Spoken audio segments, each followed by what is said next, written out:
beautiful November day. And this NFC battle on Fox, the 6-2 Cowboys, the 4-4 Packers. And now welcome to the broadcast booth, everybody. I am Joe Buck. That's Troy Aikman. Pam Oliver's coming right up. I almost hate to say it. I can't bring myself to say it, but here the Green Bay Packers 4-4, and Troy in a must-win situation here today. I think that it is. In fact, even some of their own players have talked about that it's a must-win game this week. And I think if you look at the Green Bay Packers, their 4-game wins, they really haven't beaten anybody that's all that good. The Cowboys are a good team, and if they're going to be able to win this game today, then they've got to do something they've been unable to do all year, and that's protect Aaron Rodgers. Because I think if they give him some time, I do believe that they can make a lot of things happen in the passing game. And if we stay with the quarterback position, which you love, we'll talk about Tony Romo, who during this 4-game win streak for the Dallas Cowboys has been fantastic. He's been phenomenal. I mean, you look at it, 9 touchdown passes, only 1 interception during that time. The Cowboys can beat teams in a lot of different ways, and even though the Packers are a much improved defense, they're going to have their hands full here this afternoon. Moments ago, Tony Romo stopped by to talk with Pam Oliver. What are some of the matchups you like for your offense versus their D? Well, they're good. I mean, I know that people look at their record, but you know, when you look at their statistics, they don't give up a lot of yards. They do a great job, you know, putting teams in bad situations, and you know, you got to watch it. They got some ball hawking corners, so we'll try and adjust. Being here, your home state, always special, I'm sure. Yeah, I get to see mom and dad, and you know, I got to see my grandma last night and some other people, so it's fun. It's enjoyable to be back. Okay, thank you. Appreciate it. And we thank Tony Romo for hanging out with Pam before the kickoff on a 47-degree late afternoon here in Green Bay, Wisconsin. Sunny all afternoon. It's been absolutely perfect. Great football weather. Crisp. There's a new star in the NFL, Miles Austin. What are you giggling Well, about? I preferred 70 degrees for football weather, but that's just me. Come on. As I put on my heavy coat. Yeah, I'm right behind you. Cowboys kick off. That means that Green Bay starts with a football, and Tramon Williams takes it from just outside his own end zone. And how far will Tramon go? They'll mark him at the 25. And now I put on my coat. Sensabaugh made the play. And here's the offense for the Green Bay Packers. They check in 7th best in the NFL. Really the irony for Green Bay, and maybe it's not ironic as much as it is frustrating. Statistically, the numbers are pretty good for the Packers on both sides of the ball, and yet here they are, a 500 team. Yeah, and a big reason for that, one, is because of their special teams play, never more evident than what it was last week in the loss against Tampa Bay. And then, of course, the times that Aaron Rodgers has been hit during this season. Rodgers will hand to Grant running over the left side, and Ryan Grant picks up 4, and we look at the defense for Dallas. Overall 20th ranked in the NFL. They run a 3-4, as do the Green Bay Packers. We've been talking about them for years, it seems, but now there are a lot of bandwagon fans for Jay Ratliff, the nose tackle for the Cowboys. Well, I think Jay Ratliff is the best nose tackle in football, and I think what separates him from some of the other great ones is his ability to rush the passer. And 2 sacks last Sunday night at Philadelphia. Rodgers loses the football. That throws the timing of the play off, and Aaron Rodgers just gets rid of it, and now we'll get a flag as Ken Hamlin basically called the penalty. Yeah, I thought it was late coming in. I thought it was a pretty easy call, to be honest with you, that Aaron Rodgers, just trying to avoid the sack, throws it, but there was no receiver in the vicinity of where he threw the ball. And he was between the hash marks. He was in the pocket, and it was Ken Hamlin who came in and intentional grounding. Offense. 10-yard penalty. Lost it down. 3rd down. So now it's 3rd down, and take a look at it. Rodgers lost it getting out from under center. So not only does he intentionally ground it, he takes another hit, and then there's a penalty on the end of it, and it brings the ball all the way back to the 19-yard line. It's 3rd down, and this could be a quick 3 and out for the Green Bay offense. 3rd and 16.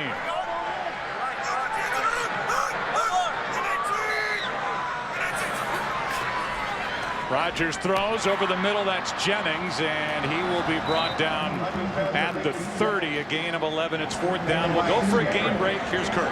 Many of your audience saw Tampa Bay score with 1:14 left. Looked like they were going to win in Miami, but no.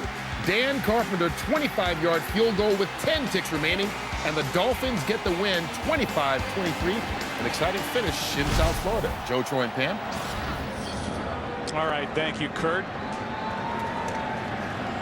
Get everybody updated with the scores and certainly the highlights as the day goes on, as Patrick Creighton takes the Campanos punt and returns it for 8 yards. And we'll look at this Dallas offense led out on the field by Tony Romo from Burlington, Wisconsin, and protected as you look at the backs and receivers by an offensive line, one of 6 NFL teams this year to start the same 5 all season up front. And what a big difference for Dallas as opposed to what's happened with the Green Bay offensive line. Yeah, I was going to say, I mean, Mike McCarthy would be envious, you know, because not only has he had to deal with all the line changes this year, but it seems like that's been the case ever since he took over as head coach.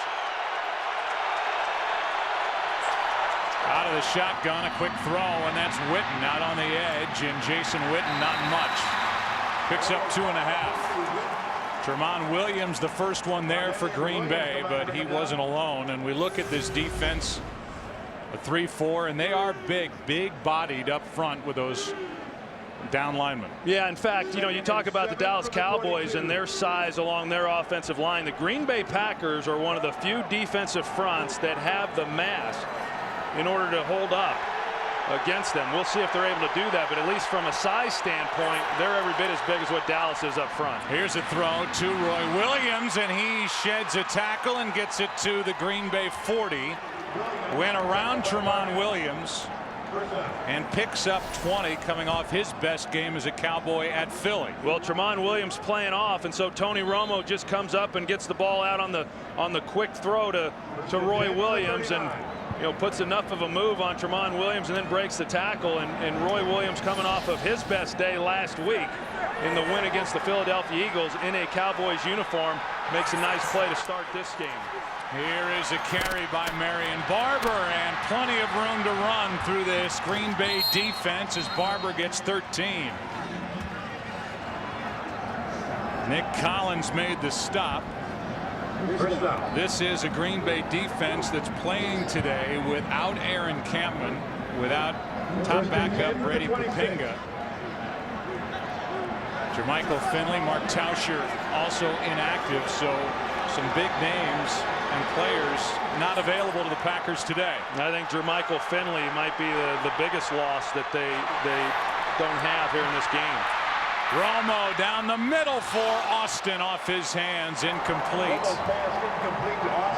And a missed opportunity for the Dallas offense as Austin was open and he and Romo couldn't connect. It sure looked like Miles had a chance to make this play. No, just a little too high for him. Wasn't able to time his jump and get up there and make the catch. Of course, last week he just had 1 reception, but it was a big one against Philadelphia that went for the touchdown.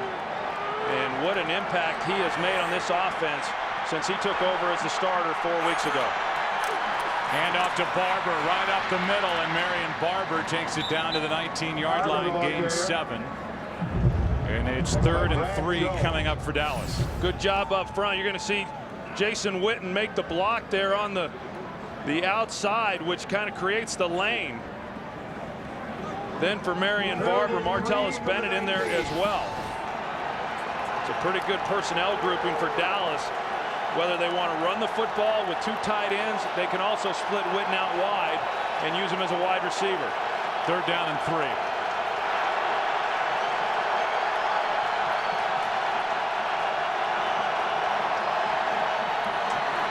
Romo rolling to his right and brought down from behind. Nick Collins got to him, a loss of 2, and it brings up 4th down. Well, Green Bay, they dial up pressure with Nick Collins, and the Cowboys actually, here he is, he's coming on the blitz. The Cowboys actually have a good offensive call. They rolled Tony Romo away from where the pressure is coming, but this secondary for Green Bay just does an outstanding job covering the receivers down the field. It's a sack for Nick Collins, his first. For the Green Bay defense, only their 14th all season. They had only 1 sack over their last 2 games, and the field goal attempt no good. A 38-yard try by Nick Folk is wide left.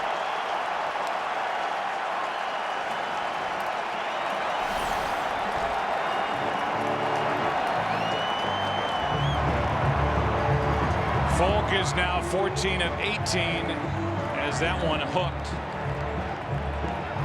And the play by Collins forced the field goal try. And Folk is now 9 of 10 under 40 yards this season. And while the Cowboys move the ball on offense, they come away with nothing. Well, that was a good defensive series there for Green Bay. You're right. Dallas started to move the ball, but to get off the field without giving up any points, nice job by the Packers. Play action from Rodgers, and the pass is caught by Driver. Gain of 11 and a first down, and for Donald Driver, he continues to add to his club record in 615 catches now for Driver, the 11th year pro out of Alcorn State. 11th year pro, 5 consecutive 1,000-yard seasons, and it looks like he'll have another one this season.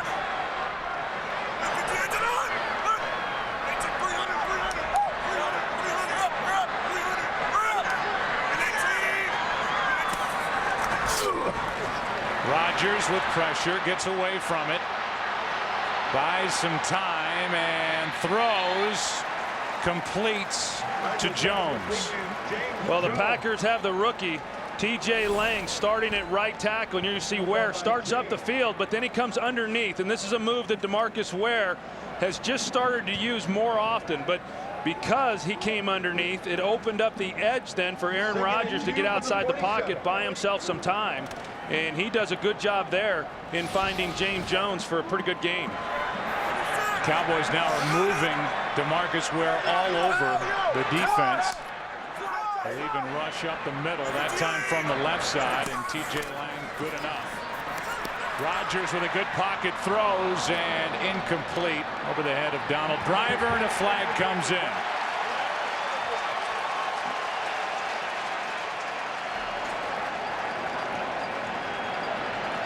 This is against the Dallas Cowboys. Jeff Triplett. Prior to the pass, holding number 32 of the defense. 5-yard penalty, automatic first down. For those of you just joining us, the Green Bay Packers took the opening kickoff, went 3 and out. Cowboys moved the ball, and then Folk missed a 38-yard try, and moments ago that on Scandrick called it a defensive hold. It's a 5-yard penalty, first down, and now at the Dallas 48 of the Green Bay Packers. Dallas starts the game on a 4-game winning streak, 6-2. Green Bay 4-4, and a handoff to Ryan Grant, picks up 3. You know, we were talking about Green Bay and their changes that they've had to make throughout this season along that offensive line. Today is the 6th different offensive line combination this year, and we mentioned T.J. Lang making his first start at right tackle. He made a start at left tackle a few games back, but primarily plays on that left side. A little different for him now playing on the right.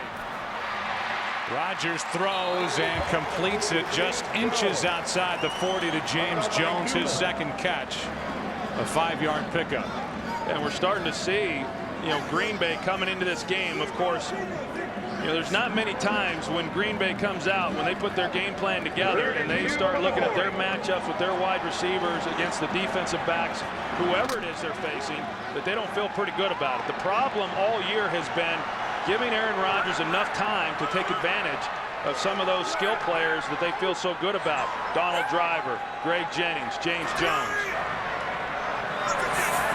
Blitz coming from Dallas on 3rd and 2, and the pass is complete for a first down to Jennings, a gain of 6. I tell you, I don't know that there's a team in football that throws the slant route more than the Green Bay Packers. The Cowboys know this. They're anticipating it. They throw it on every down and distance, but especially on 3rd and medium to 3rd and short, like we just saw. You see the inside technique there by Michael Jenkins, anticipating the slant, but because he was off, you just can't get time when there's good timing between Aaron Rodgers and the receiver. Good start for Aaron Rodgers, 5 of 6. Decent pocket, and he dumps it off. The pass is complete to Ryan Grant, and a loss on that attempted screen of 1 yard. Anthony Spencer made the play, and just to put numbers to it, this is a quarterback, Aaron Rodgers, who's been sacked 37 times already here in 2009. That's more than any full season, a total for a full season for Green Bay between 1999 and 2008. Leads the league by plenty.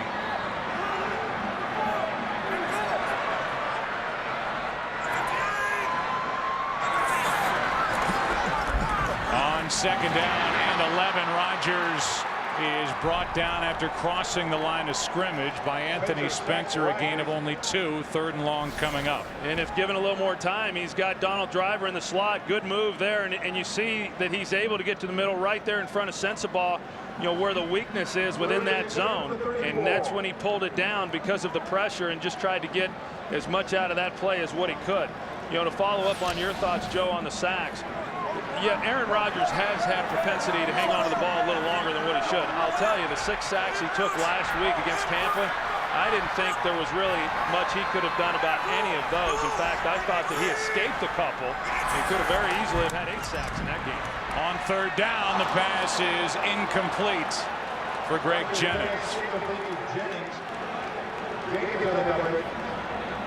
Ball came out quick, as that clock, I'm sure, is going fast in the head of Aaron Rodgers, trying to avoid another sack, and it's 4th down. They try coming back with the slant. This time Michael Jenkins is up in press coverage, and that was good coverage. It was well within the 5-yard period that he had the jam on him and then let him go, but it was a good play on the outside by the 2nd-year player. Crosby is 1 of 4 from 50 or more yards out. This would equal his season long, and it's pulled. No good. So each side has missed a field goal. Folk missed from 38. Mason Crosby misses from 52. Still scoreless. Today's game on Fox is sponsored by Southwest Airlines. Go to southwest.com, grab your bag, it's on.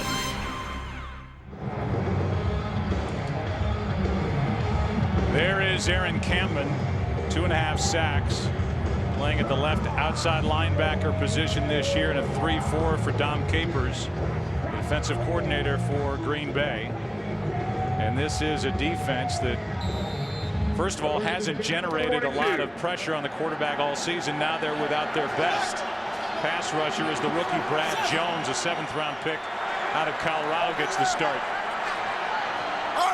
Wearing number 59. It's 1st down for Dallas at their own 42. Handoff to Barber. Gets around Jolly and turns it into a nice run of 5 yards. A.J. Hawk on the stop for the Packers. I think those are the plays that the Green Bay Packers are going to have to be able to make. As you mentioned, Jolly was in the backfield, got the hit on Barber before he was even able to get to the line of scrimmage. He's a hard guy to get to the ground. It's one of the reasons why the Cowboys come into this game averaging over 5 yards per rush, which is 3rd in the NFL. Mark Colombo is down on all 4s, can't get up. We'll take a break. 2nd down when we come back. Well, Mark Colombo will be carted off the field. Looked like a left lower leg injury. Doug Free takes over.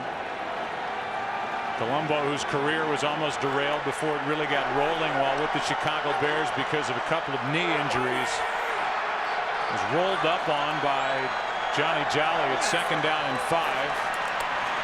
And flipping it to Barber on a beautiful pass from Romo.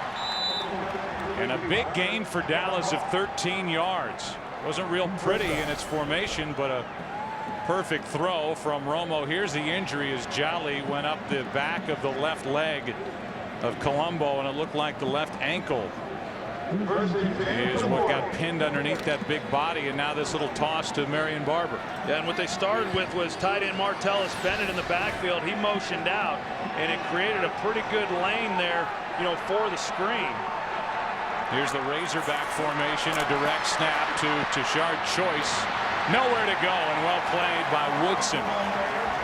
A loss of 1. We go for a game break. Here's Kurt Menefee.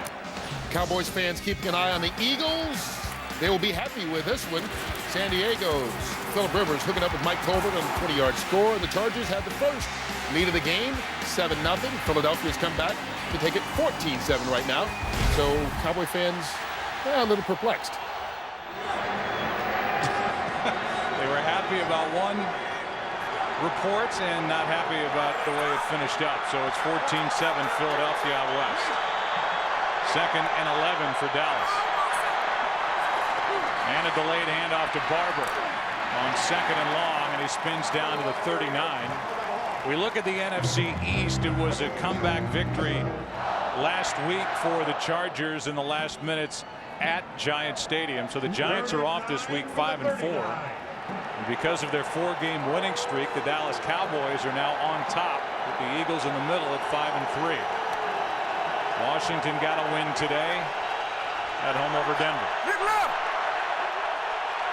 Evidently that score was wrong on the graphic. It's 7-0 San Diego leading Philadelphia. Romo out of the shotgun on 3rd down, throws incomplete. Miles Austin and Jason Witten were in the same spot. It's 4th down. It looked like a miscommunication there by the Cowboys as far as where they were putting their receivers, but a good job by Green Bay defensively. I mean, the Cowboys with good field position after that missed field goal, and then not being able to come away with any type of points of their own. That's a good job. Mixed it up very well. Dom Capers, the defensive coordinator, did. 3rd best, and putting a punt down inside the 20 is Matt McBriar. This one is high in the air. Tramon Williams makes the catch, and they will mark Williams at the 17. That's where Green Bay will start with it after a 22-yard punt. No score at Lambeau.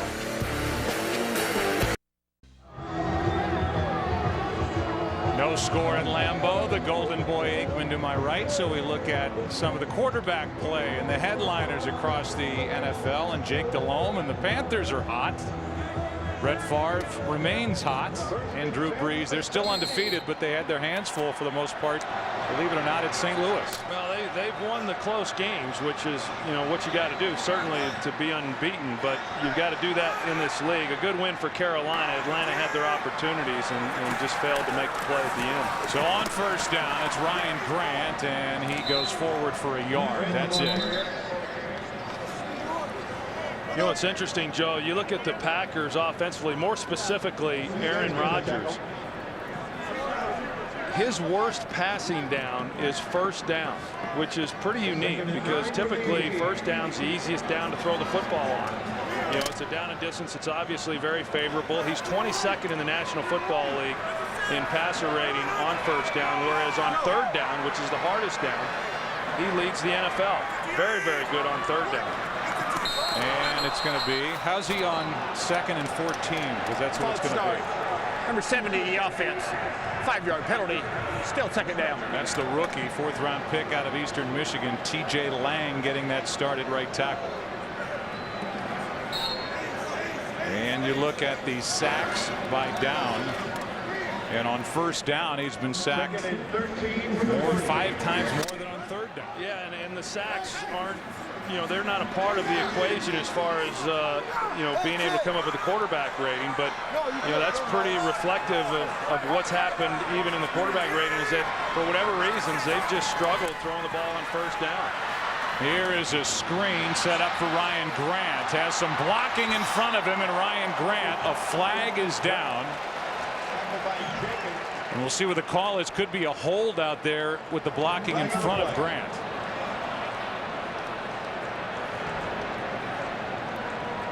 Holding number 87 of the offense. 10-yard penalty. Still 2nd down. It's Jordy Nelson, who's missed the last 4 games with a sprained knee. He's back, and he held Jenkins. Yeah, he's got a hold. You can see it. And the Packers, that's been one of the problems when you say how can a team that moves the ball as well as they do and and compile the amount of yardage that they do, not be winning more games, and that tells the story. I mean, the most penalized team in the NFL. The most penalties and by far the most sacks. Penalty number 65 erases what would have been a first down, and now Nelson, who was guilty of the hold, makes the catch. Forced out by Mike Jenkins, who he held moments ago, a gain of 9. And third down's coming up.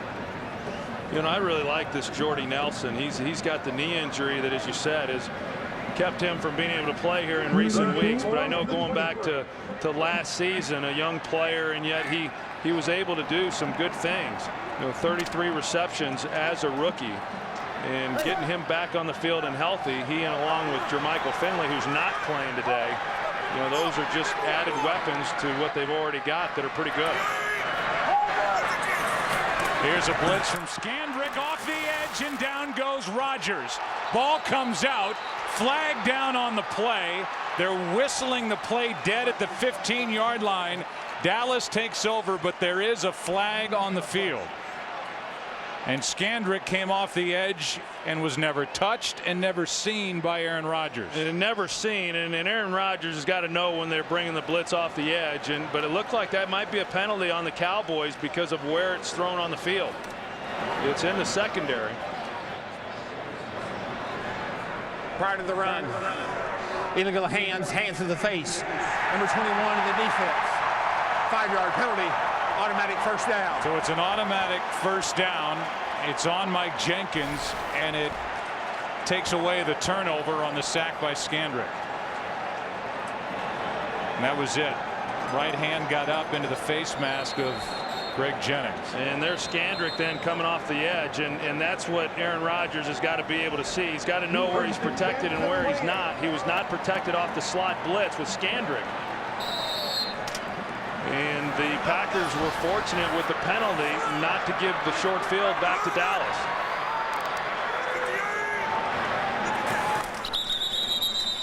And now whistles prior to the snap. False start. Number 73 of the offense. 5-yard penalty. Still first down. So that's Darren College, who has struggled. And there were some who thought that it could have been T.J. Lang getting a start at left guard, but Mark Tauscher, who came back, got injured in the third quarter last week out at right tackle, and that's where T.J. Lang ended up. And there's movement pretty close as they threw the flag on 73 College. Well, College is the only other lineman who has started every game, only not all of them have been at left guard. He started the first 2 games at left tackle, but he definitely needs to play better than what he has in recent weeks. Here's another blitz from Dallas and a delayed handoff to Amon Green. And Green picks up 4. Amon Green, who last week passed Jim Taylor. He is now Green Bay's all-time rush leader with 8,212 yards now if you add those 4. Well, Amon Green, back when he was with the Packers on the first go-around, he I thought was the best running back in all of football. I just liked the way that he played. The thing that hurt him was he had a tendency to put the ball on the ground. But he ran very well last week in that loss against Tampa. Second down and 11. Aaron Rodgers, Spencer on him, and the pass is incomplete. Amon Green, the intended receiver, and Anthony Spencer, who does not have a sack, was awfully close to registering his first right there. Yeah, and he's been close for most of the year. You know, he is tied with DeMarcus Ware with the most quarterback pressures for this defense. He just hasn't quite gotten there in time in order to get the quarterback to the ground, but a good pass rush there on the outside. And being able to come back around and then keep Aaron Rodgers from stepping up in the pocket. Rodgers, who's already been hit 4 times. Bo, go to A. Go to A, Bo. Go to A, Bo. 3rd and 11. Rodgers throws, and the pass is caught for a first down. James Jones on the reception. Let's take a look. It looked like there was a bobble in there. They're saying it's a catch. Would be enough for a first down. And Wade Phillips may challenge that. Right now, we are at the end of the first quarter. There is no score. Could get a challenge when we come back. As we continue after a word from your local Fox station. As we were going to the commercial break at the end of the quarter, Wade Phillips threw the flag. After reviewing the play, the ball hits the ground before the receiver gets possession. It is an incomplete pass. Please reset the game clock to 20 seconds. It'll be 4th down. It's 4th and 10 now, back at the 28, as this call was overturned on the field, and Wade Phillips now in his time with the Cowboys challenging plays is 13 of 21. He's over 60%. That's a pretty good rate among head coaches across the NFL, and he will force the punt by throwing that red flag, which is hanging out of his pocket.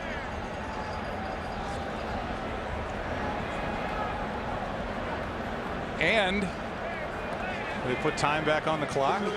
Now we have 20 seconds left in the first quarter. We have to take the commercial again, or do you and I have to talk and fill time? We get to take a commercial again. After the punt, Capanos. This is Creighton on the return. And Patrick Creighton gets to the sideline, and it'll be good starting field position for the Dallas Cowboys after a 19-yard return by Creighton. Desmond Bishop on the tackle. Take a commercial.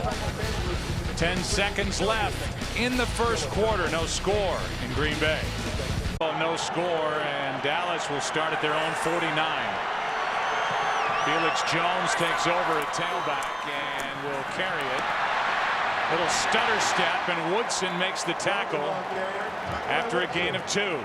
That will officially end the first quarter again here at Lambeau Field. Take a break. Second quarter when we come back. No score. With the football at the Green Bay 49. Cowboys to come into this game number 1 in the NFL at 6.5 yards per play. Each side has missed a field goal. And Romo is brought down again. This time it's Barnett. And a loss of 10 on another Green Bay sack. Yeah, watch Felix Jones. He picks up the first blitzer, does a good job. I mean, right up the middle there with A.J. Hawk, and Felix gets him, but Nick Barnett able to get past then Andre Gerard.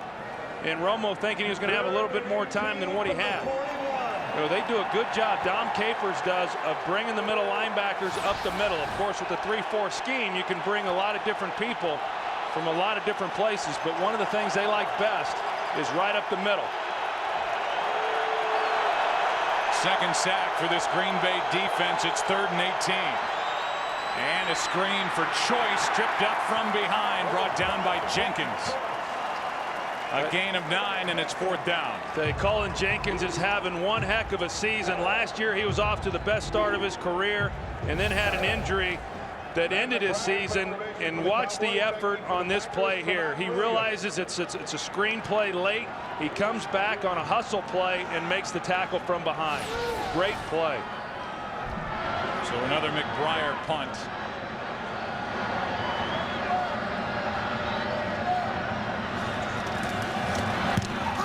Special teams has been a problem, especially of late for the Packers, and a juggle but a catch by Tramon Williams. Talk about the rivalry between these two organizations. The Cowboys-Packers dates back to the 60s when the Packers defeated the Cowboys in the '66 NFL Championship game, and then again the following year in the legendary Ice Bowl.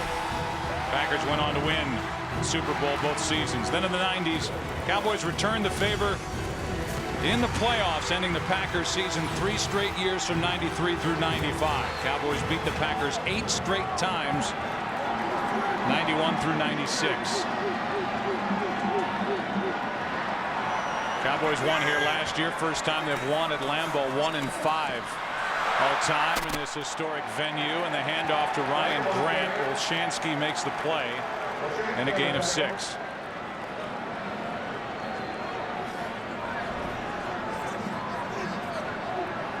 Ryan Grant started this game averaging 4.2 yards per carry. He was over 5 per carry in 2007. When the Packers, with Brett Favre at quarterback, made it to the NFC Championship game, only to lose to the eventual champion Giants. Grant was at 3.9 last year. Ryan Grant still looking for the spark.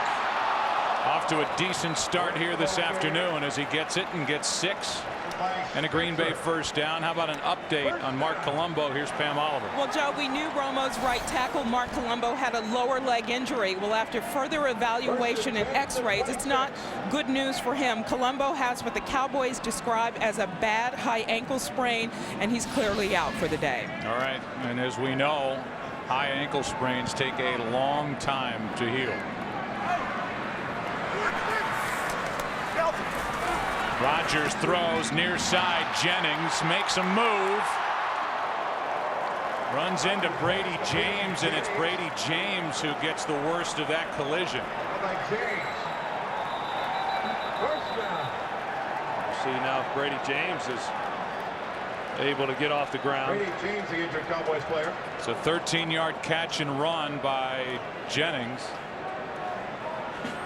And the Cowboys medical staff checks on Brady James. Cowboys have already lost Colombo today. We'll take a break. This has become a year-round facility here in Green Bay after the improvements. Great Hall of Fame, restaurants, terrific gift shop here at Lambeau Field. It's a first down for Green Bay. Brady James got up, walked off the field. Aaron Rodgers, penalty flag comes in. Looks like a hold, and Aaron Rodgers is forced out of bounds by DeMarcus Ware after a gain of 2, and now a flag comes in on the sideline. So 2 separate fouls on this play.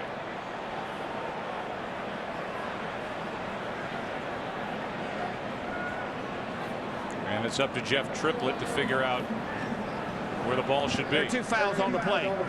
Holding, number 86 of the offense. Personal foul. Unnecessary roughness. Number 41 in the defense. Hit out of bounds.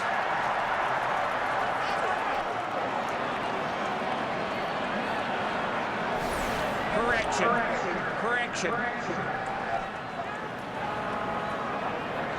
Looks like they're both against Green Bay as Jeff Triplett corrects himself. Holding, number 86 of the offense is going to be declined. Personal foul, number 41 of the offense. They hit out of bounds. 15 yards. It'll be second down. So that was Spencer Havener who, along the sideline, made that last hit. Brings up second down and 25, and we go back to the injury to Brady James on that tackle and hit of Greg Jennings, and you can see that left shoulder bear the brunt of that hit. Well, the hit there by Brady James on Greg Jennings appears to be, you know, some type of burner is what it typically is. And he walked off, and now he's back in the game. Now second and 23 for Green Bay.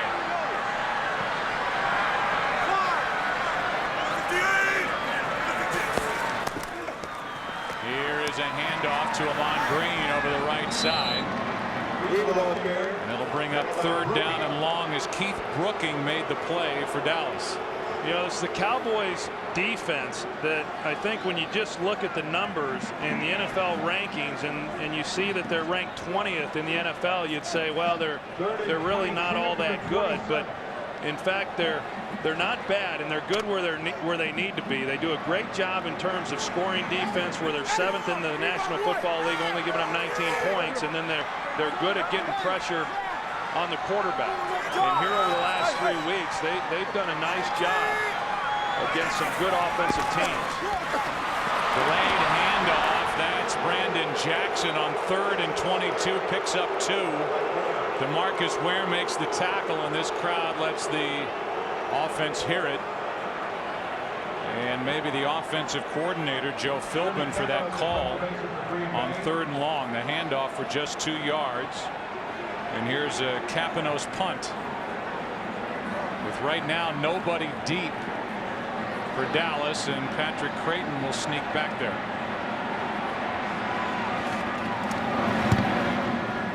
Mike McCarthy calling on that 3rd down and long and handing off to Brandon Jackson, and nothing doing, and now the ball tapped down at the 25.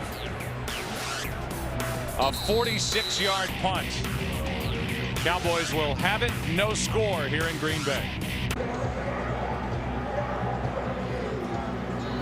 Cowboys, last time they had it, went 3 and out, only the 13th time all season. They went 3 and out, fewest in the National Football League. And with 9:50 left in the first half, Dallas takes over at their own 25, still no score. Felix Jones in the backfield, and Romo to throw. He's been sacked twice and he drops it off. Pass is complete to Martellus Bennett, who stays on his feet, gets it to the 30 and picks up 6. And we welcome you inside our broadcast booth. And what have we seen so far outside of a couple of missed field goals and a lot of action in the middle of the field? Well, I think we've seen, two good defensive teams and 2 good defensive efforts, especially by Green Bay, considering the field position that Dallas has had, in much of this game. And as you mentioned, the 3 and out when they had good field position was pretty impressive, and they're doing it shorthanded. Aaron Campman out, of course, Brady Papinga not playing as well. But they've done a good job here against an explosive offense. 2nd down and 4, and the handoff is to Felix Jones, and a big hit by Hawk. B.J. Raji was in there first, no gain. Felix Jones coming off of that injury that he had several weeks ago. He injured his knee, and he has not been the same runner as what he had been prior to the injury. You see the knee brace there on his left knee. He does not wear the knee brace during the week, and the reason he doesn't is in an attempt to try to strengthen it, but it does bother him some during the game. He says it has a tendency to slide. I don't know if that's the entire reason he hasn't run the ball as well, but he hasn't been nearly as explosive. 3rd down and 4, and Choice carries it, and Tashard Choice is brought down inches short of the 35. It depends on the spot. Brad Jones, the rookie, made the stop. They're already saying 4th down, and Dallas is now 0 for 4 on 3rd down here in the first half. Yeah, now that's another good job by the Green Bay Packer defense to force another 3 and out. You talked about it. Dallas coming into the game with the fewest 3 and outs in all of football, and yet here in the first half they forced that twice. Back-to-back possessions, and McGuire hits it, hangs it high. Tremont Williams hauls it in, was hit by a teammate, Bush. Not one of the Dallas players, no flag. 43-yard punt, no return. And there's the hit by Jared Bush. No penalty. Green Bay has it, no score.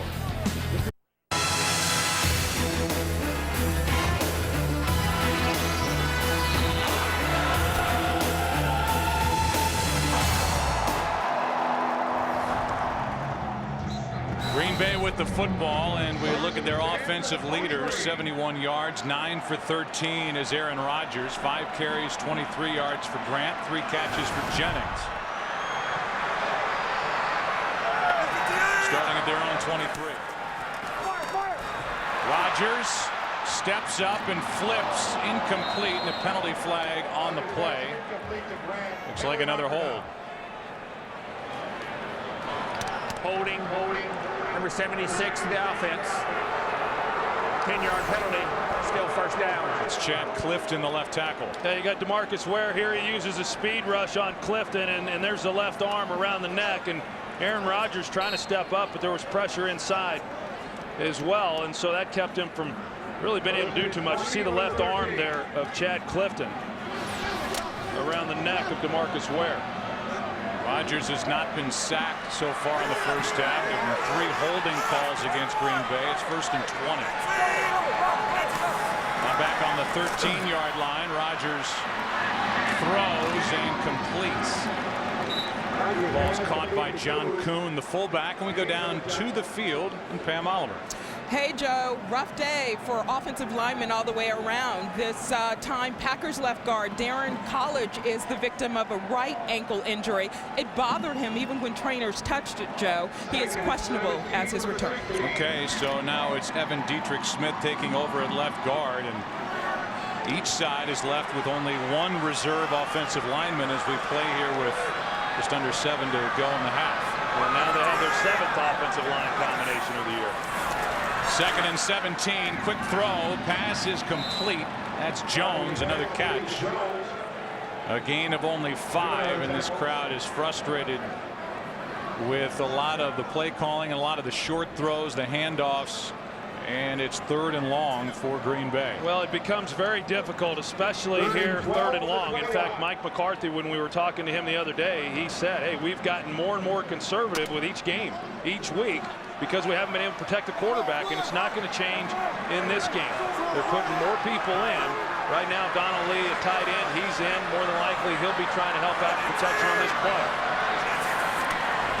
On 3rd down and 12. Here's a screen set up. That's Jackson breaking tackles and has a 1st down for the Packers. Newman eventually brought him down, and a catch and run of 14 yards. A big pickup there. You can see the frustration on Wade Phillips' face. I said earlier, the Packers run the slant pass about as much as any team in football. They also run the screen play about as much as any team in football. 3rd and long, and you know that Dallas was anticipating the screen, but just great execution there by the Green Bay Packers.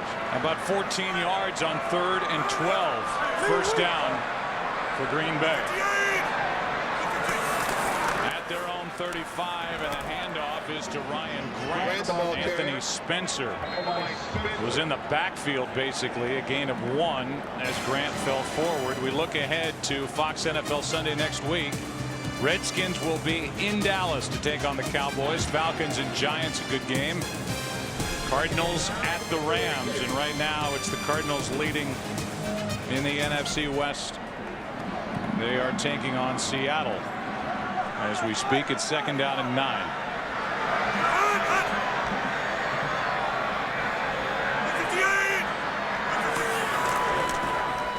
Rodgers throws low for Donald Driver. We go to Kurt for a game break.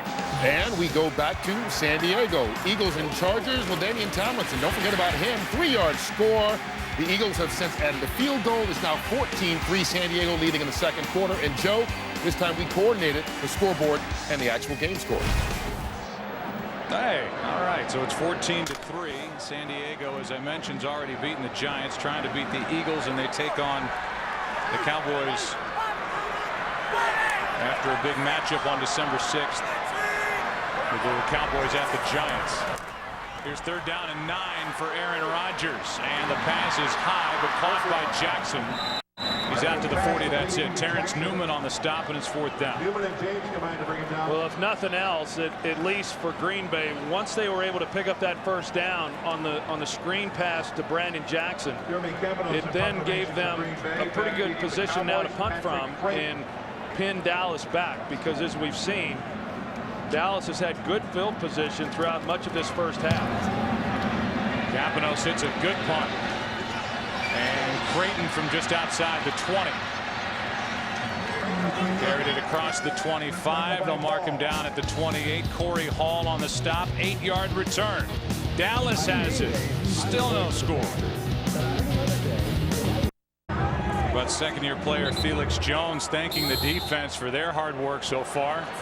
Offense for the Cowboys hasn't done anything. Their first drive, they went 41 yards. Ended with a missed field goal. 38 yards by Folk. The last 3 drives, only 29 yards total. That's Bennett at the bottom of the screen, and down the middle it's Williams. Roy Williams drops it.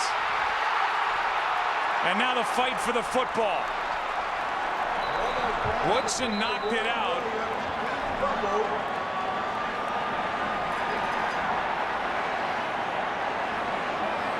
And Tramon Williams is saying, we have it, but pointing the wrong way. Green Bay has the football.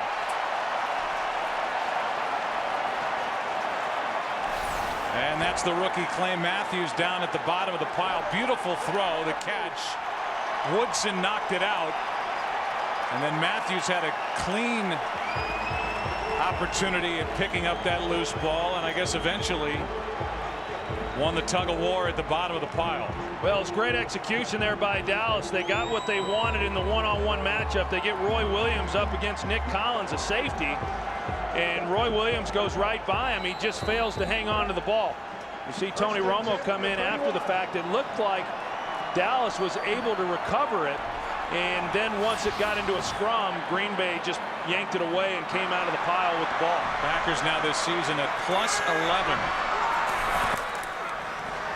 In the turnover department, and the handoff is to Ryan Grant. And for the Green Bay defense, they now have at least one takeaway in 11 straight games, which at the start of the day was the second longest active streak around the NFL. Well, I think when you look at Green Bay defensively and the number of takeaways that they have gotten this year, which has been impressive, even more impressive when you consider they really have not gotten much pressure on the quarterback. Usually those two statistics go hand in hand. I tell you, we saw Felix Jones going down the line there on the bench for Dallas, congratulating the defense. I think somebody ought to be doing that for this Packers defense, because they have played very well here in this first half against an outstanding offensive unit. Second down and 6. Rodgers steps up, and DeMarcus Ware was in on the play, as was Olshansky. No gain on the play. It is a sack, and that'll be the first of the day for the Dallas defense, and for the season they're 22nd of the year. It's 3rd and 6. And we see Aaron Rodgers with time to throw the ball, and when he does, then it just doesn't seem that anybody's getting open down the field. Last week that was the case against Tampa Bay. You know, when he had time to throw, couldn't find an open receiver. Tampa Bay played a lot of too deep man under, which created a lot of problems for this wide receiver corps. 38th time Rodgers has been sacked. It's 3rd and 6. Rodgers is brought down from behind. Ball comes out. It was knocked away by Stephen Bowen. Green Bay stays on top of it, but it's 4th down, and we're at the 2-minute warning.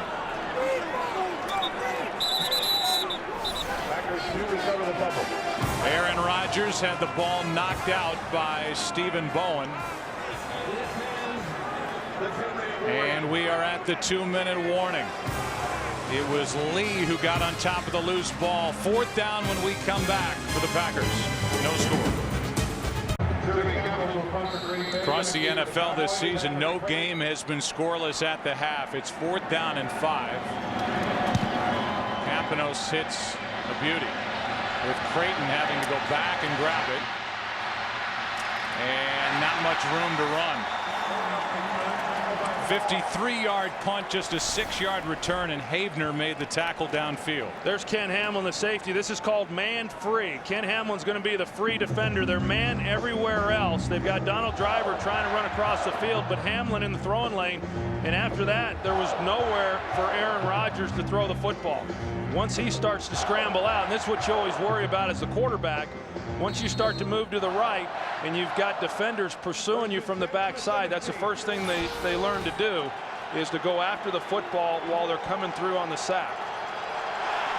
So far the Cowboys have run only 18 offensive plays in this half. And down goes Romo, 3rd time. This time it's the rookie Matthews. Yeah, Clay Matthews working against Flozell Adams over on the other side, and this is the type of rusher, Clay Matthews being a rookie, but the type of rusher that he has problems with, a speed rusher that's able to get around him before he can get out of a stance. Green Bay uses its first timeout after the sack by Clay Matthews. Weekdays make lunchtime your new prime time as FoxSports.com brings you lunch with benefits. Log on to check out new episodes of original sports shows delivered to your desktop every Monday through Friday at 1 Eastern. Tomorrow, don't miss the after party with Jay Glazer. Jay will chat with all of today's biggest performers only at FoxSports.com on MSN. 1:42 left in the half. Green Bay just used a timeout on defense after the sack of Romo. Third Packers sack of this half, and now a screen for Barber. Jenkins can't make the play the first time, but stays after it and makes the tackle. He had help with Al Harris, a gain of 3, 3rd and long coming up. I couldn't be more impressed with the play of Colin Jenkins this season, going back and watching other games and the effort that he gives. We saw it earlier in the first quarter, and here's another example of it. He misses him the first time, but he keeps playing. And so many times these defensive linemen, once they miss the first time, you never see them again. Colin Jenkins plays with a high motor.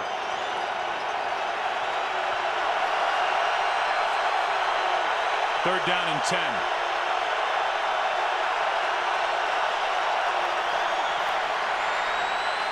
Romo throws, and it's nearly picked off by Collins. Miles Austin, the intended receiver, and it's 4th down. Nick Collins, he gets a pretty good beat on this thing. Cover 2, safety help. Romo trying to fit that thing in along the sideline. A risky throw at any time, but Nick Collins anticipating it, drives on it, and very fortunate Dallas is that wasn't intercepted. 52 seconds left. Green Bay with 2 timeouts remaining and about to get the ball back. Should have good field position.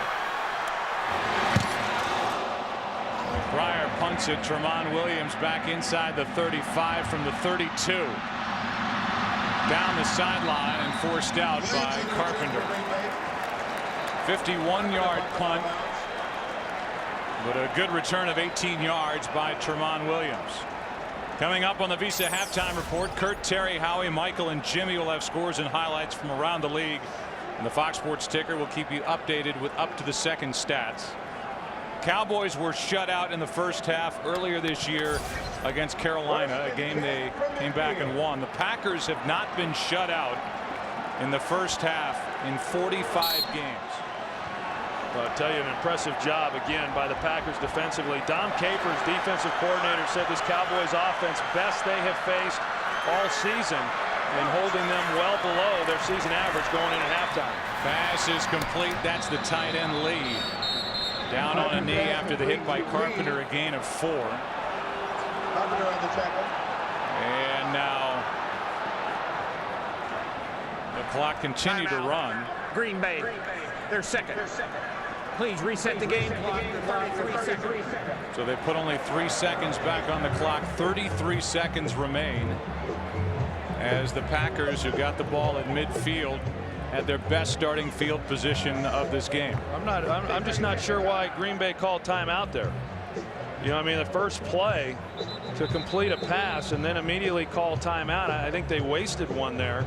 They could have gotten to the line and got another play off and seen what happened, but you know, you kind of want to save that last timeout for your field goal team, and then you'd want to burn that second one once you get well under the 30-second mark. You look at the numbers for Rodgers. He's completed passes to 8 different receivers here in the first half.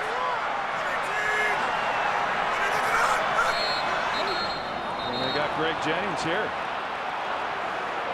That'll make it 2nd and 11. It's a 7th penalty. False start on Green Bay. Number 85. 5-yard penalty. Still 2nd down.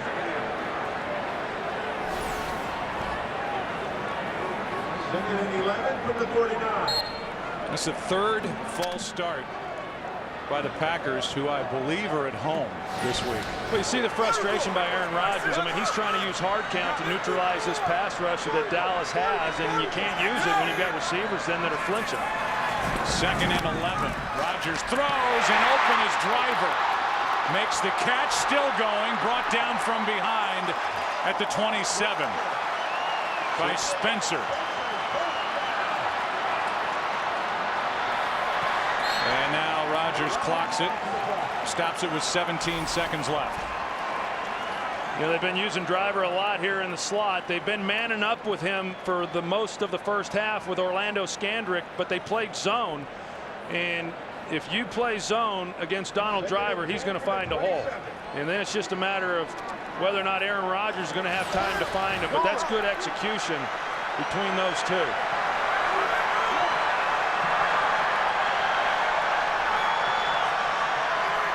Looks like Spencer's lined up offside. No penalty flag, and this one is dropped off for Brandon Jackson, and he is dropped immediately. And now the Packers will have to use their final timeout as Brady James made the play, and a loss of 3. Yeah, they used their final timeout. They lost yardage on the play. Brady James wasn't fooled at all. They tried to make it look like they were going to throw the slants to the opposite side of the field and then come back with the screen, and Brady James read it beautifully. So Mason Crosby, who has missed from 52, will try from 48. And we look at this play again, and that screen went backward, a loss of 3. Brady James, and if he didn't make the play, Ratliff was out there. So a 48-yard try for the first points of this game with 2 seconds remaining in the first half.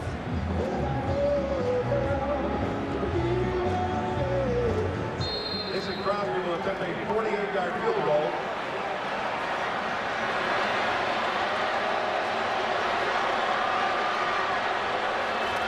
Good snap, good hold, and Crosby perfect as the clock expires. Here in the first half, Green Bay has a 3-0 lead.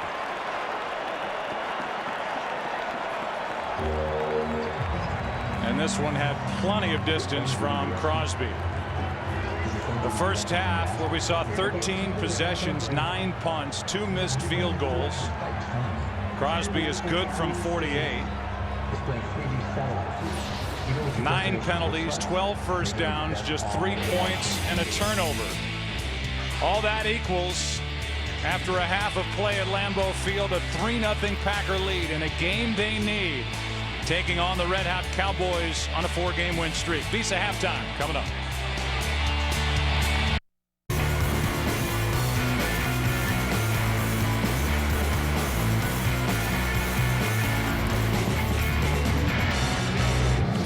We are through one half of play, and Green Bay has a 3-0 lead as we're about to start the second half. Back inside our booth, it's Joe and Troy with you, and I think you really have to credit this Green Bay defense for doing a very good job against a hot offense of the Cowboys. Well, it's not the type of game that I anticipated coming in. I thought both offenses would do a good job of moving the football. Obviously, that's not the way that it's gone here in this first half.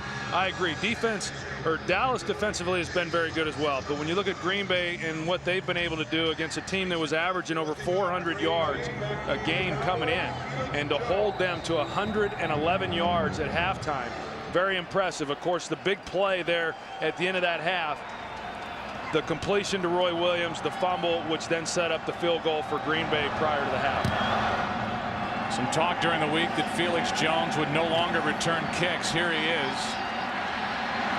And a good return by Jones out across the 35 to the 36. A return of 25 yards and down to the field, and Pam Oliver. Hey there, Joe. Wade Phillips really lamented the blown opportunities by his offense. He said we started out really well and had a chance to jump on him, but he said we stalled a little bit too much on that. Ever the optimist, though, he said he thinks they'll be just fine. Meantime, Mike McCarthy, he's really disturbed by the lack of rhythm on his offense. He said we have got to get something going there. Plus, he said, I am flat out of 2nd and 15 calls. Back to you, Joe. All right, Pam. And I think that's why they lack rhythm, is because they've had so many penalties that have kept them in long down and distances. Here's Marion Barber, and there's Jolly, who makes the play, getting into the backfield, a loss of 1. Well, we talked about it coming into this game, about how massive Dallas is along that offensive front, and typically when they go into play against a team, they are much bigger and stronger than the defensive front they're facing. That's not the case here against this Green Bay front, and they've shown it. And we've seen Cullen Jenkins. He has played outstanding in this first half.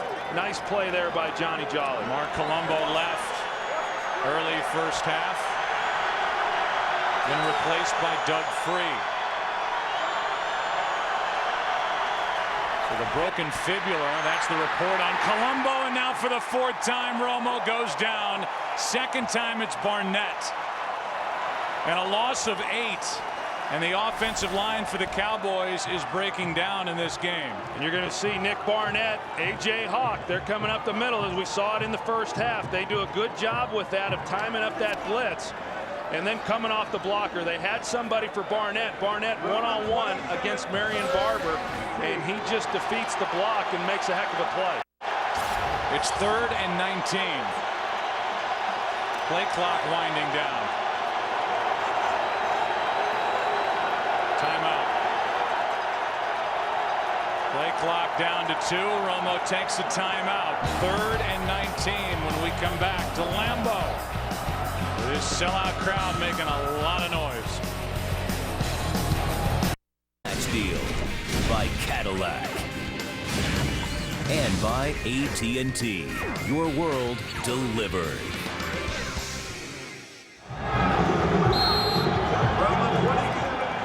The robot immortalized here in Lambeau. Cletus with a cheese on his head. It's 3rd down and 19.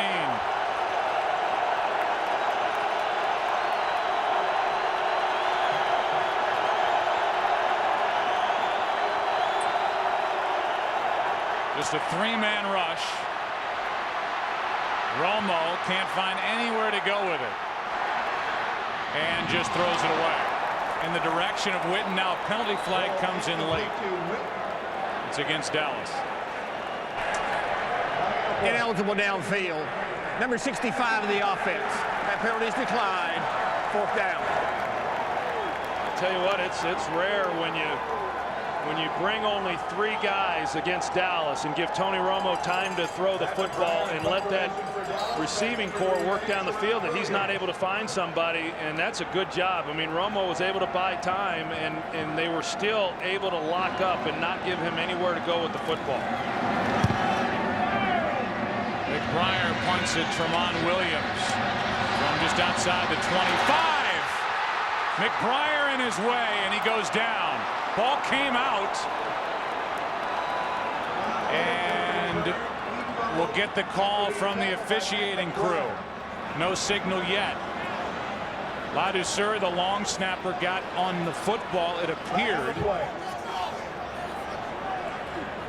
And now coming away is Jarius Wynn, a rookie with the football, and no indication yet from the officiating crew who has it.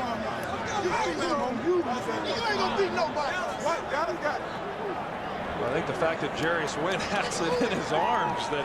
Here in the return. Illegal blocking the back. Number 29 of the return team. That penalty is declined. 1st and 10, Dallas. So Dallas gets the fumble, even though Wynn comes away with the football. Let's take another look. McBriar knocked it out. It was coming out, it looked like, before the knee went down. And then, as you said, even though Jarius Wynn, the rookie, at the end of that play came away with a football, they're saying Dallas recovered the fumble. And we'll take a break.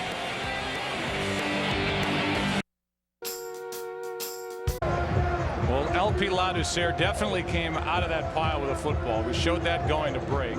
Mike McCarthy, when we went to break, challenged the play, which is not a surprise. And let's see when the ball comes out. The right knee was up, but the left knee goes down right there before McBriar gets his hand on the ball and dislodges it. The crowd reacted watching it on the screen. I initially was looking at just the right knee. The left knee tapped down. It looked like then went back in the air, and I think Green Bay ends up with possession of this football. If the play is overturned, still be a big loss of field position. There was a penalty on the play, remember, so then you go back and the Cowboys would accept the penalty, and it would be a loss of 40 yards of field position because of the penalty on Derek Martin. There it is right there, number 29, with that shove in the back of Patrick Watkins. But they'll take that. They'll take that trade-off, the Green Bay Packers, to get the ball instead of Dallas taking over at their own 44. But all that is dependent on what Jeff Triplett sees under the hood. It's McCarthy, who right now is 11 of 24 in challenges. and he's been successful 11 times in 24 challenges in his career here with the Green Bay Packers, as he is the head coach in his 4th season.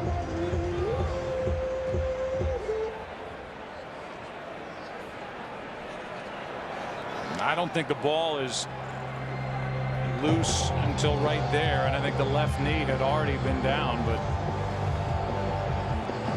in fact the Packers expect to get the ball, and their offense is on the field and backed up, and I think a delay of this length means the Triplet is trying to figure out where the football should be, not who should have it, because of the penalty called on that punt return, which was a very good return of 30 yards by Tramon Williams.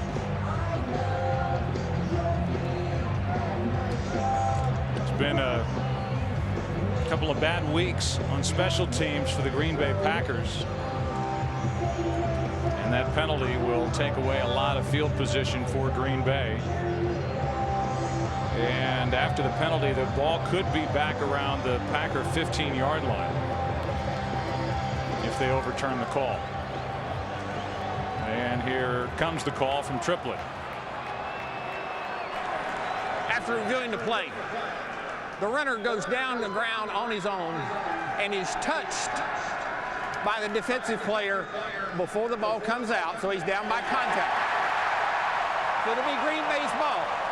However, we will enforce the foul for the illegal blocking the back against Green Bay, the spot of the foul.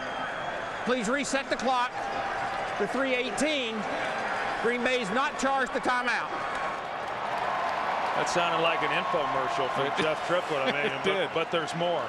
You know. However, it even makes Julian fries, whatever those are, and the ball is indeed back near the 15-yard line. Somehow our statistician Ed Svita figured it out that the ball would be somewhere near the 15. We'll give him a break as it's on the 16-yard line, and that's where the Packers will have it up 3-0. So a reversal on the call on the field. Look at what San Diego's doing to Philadelphia, 21-6 in that game in Southern California. Seattle leading by 7 at Arizona, and the Cardinals have been so bad at home and so good on the road. Well, you remember a few weeks back when Dallas had the bye week and they were able to gain a game in the division because everyone else who played that week lost, and the Giants are at home this week and they're watching Philadelphia lose. Of course, Washington won, and then I'm sure watching this game very intently as well, a team that has lost 4 in a row. So after initially putting it down at the 16-yard line, this crew just moved it up to the 23, and Ryan Grant on first down carries it for 3 yards. Ken Hamlin on the stop. As you look at the NFC North, the Vikings now with an 8-1 record as they beat Detroit. The Packers are 4-4. The Bears lost 10-6 in San Francisco this week. The Lions lost to the Vikings. They're 1-8. Green Bay trying to get to 5-4. But they lost both meetings this year against Minnesota. Brett Favre 41 of 59 in those 2 games with a combined 515 yards. No interceptions, wasn't sacked. This is Ryan Grant over the right side, and Newman forces him out with a Green Bay first down. A 13-yard run by Ryan Grant as the Packers, who lead by 3, see one of their better runs of the day. Yeah, and TJ Lang is really the block there that allows them to do that. Of course, Ryan Grant breaks a tackle there, but you know, TJ Lang does just enough. You know, they're on Marcus Spears, which allows Ryan Grant to then get outside. And Ryan Grant is a really good running back, good solid running back, not real nifty. He'll make one move and then hit it, but he's got some pretty good speed and pretty good power also. Lang may have gotten away with a hold as a handoff to Grant. Pushes the pile out across the 45. Brooking on the tackle, a gain of 7. Well, I know the Green Bay Packers ran the ball very well last week against Tampa Bay. In fact, they've run the ball virtually. They've run the ball pretty well against virtually every team that they've played, and I know that was a real concern for this Dallas coaching staff on trying to slow down the running game of Green Bay. On this drive, 3 runs for 23 yards. Ryan Gets it again, and this time off the edge it's Spencer making a play in the backfield on 2nd and 4 and a loss of a couple. Well, Anthony Spencer, he just hits it. He's got great quickness. He's actually been very good against the run this year. You're going to see him. He just comes right underneath Spencer Havener and anticipated the snap count. It was going to be a difficult block for Havener as it was, but with Spencer coming as soon as he saw the ball move, there was just no chance to make that block. A near sack for Spencer in this game. 7 tackles. It's 3rd and 5.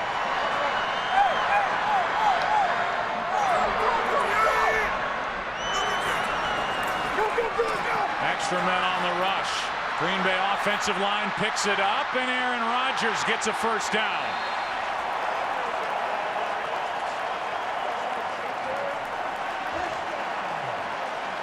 An 11-yard run by Aaron Rodgers for a first down, Green Bay. Yeah, and you're going to see Brady James here. He's on the blitz, but they run it. He runs into Jay Ratliff in the middle, and it keeps him from really being able to hit it as he likes to do, and it clogged everything up inside, which allowed then Aaron Rodgers a lane to scramble, and a good job by him picking it up. That is the 14th rushing first down for Aaron Rodgers this season. An injured foot. It doesn't show on game day as the handoff is to Amon Green. Who picks up 3. Well, I think, you look at them offensively and what they do running the football. Aaron Rodgers is the team's 2nd leading rusher. I mean, and that obviously is coming off of scrambles, but he's a very, very talented player. He's a very accurate passer. He can run. He can make all the throws you'd want down the field. And when he's got time, to go back to that point, when he has time to throw the football, he can get as hot as anybody. He's been sacked only twice today. 2nd and 7. Extra men on the rush. Rodgers gets away from trouble and throws incomplete for Greg Jennings. Well, Dallas matches up man-to-man across the board. They bring pressure, and I'll tell you, Aaron Rodgers does a heck of a job here just avoiding the sack. I mean, for him to be able to step up and avoid that and get the ball out of his hands was pretty impressive. So now they've got a manageable 3rd down as opposed to looking at 3rd and 12 to 3rd and 14. It's 3rd down and 7. And I tell you, they're glad to see Jay Ratliff over on the sidelines, I'll promise you.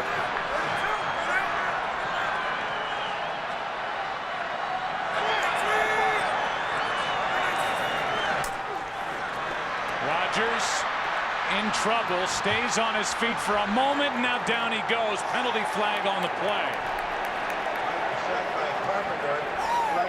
First guy there was Bobby Carpenter. A flag was thrown by the umpire, and Dallas indicates it's against Green Bay. Holding 86 in the offense. The penalty is declined. 4th down. So that's Donald Lee. It brings up 4th down and another punt from Kapanos. And I think that's what's so frustrating for Mike McCarthy. He keeps Donald Lee, the tight end, in for protection. Dallas brings a 6-man pressure package, and he calls a maximum protection in order to try to get one-on-one outside, and they just fail to protect. So that's the 3rd Dallas sack of this game, and the punt heads into the end zone. So Aaron Rodgers sacked for the 40th time this season. That's how that drive ends for the Packers, who lead it by 3.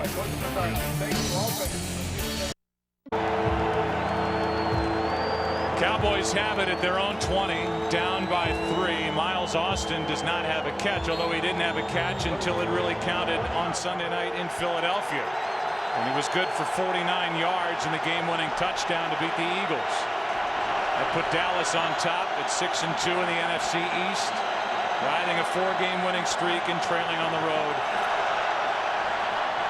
here in Green Bay. Romo throws, and Austin can't hang on. Bigby with coverage out there for Dallas.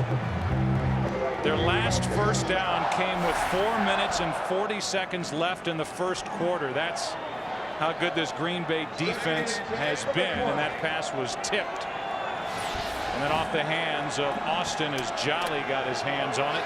2nd and 10. Well, they've been awfully good, but we also know that Dallas leads the NFL in plays of 20 yards or more.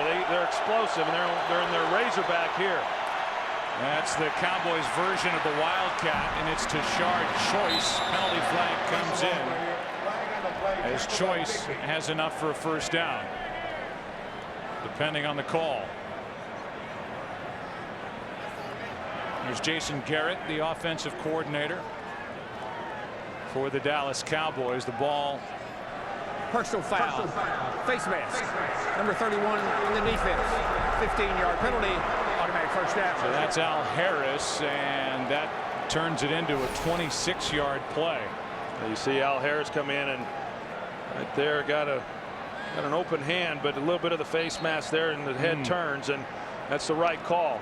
You know, I mentioned they call it the Razorback primarily because Felix Jones, who typically is in the game when they run that with Tashard Choice at quarterback, went to the University of Arkansas.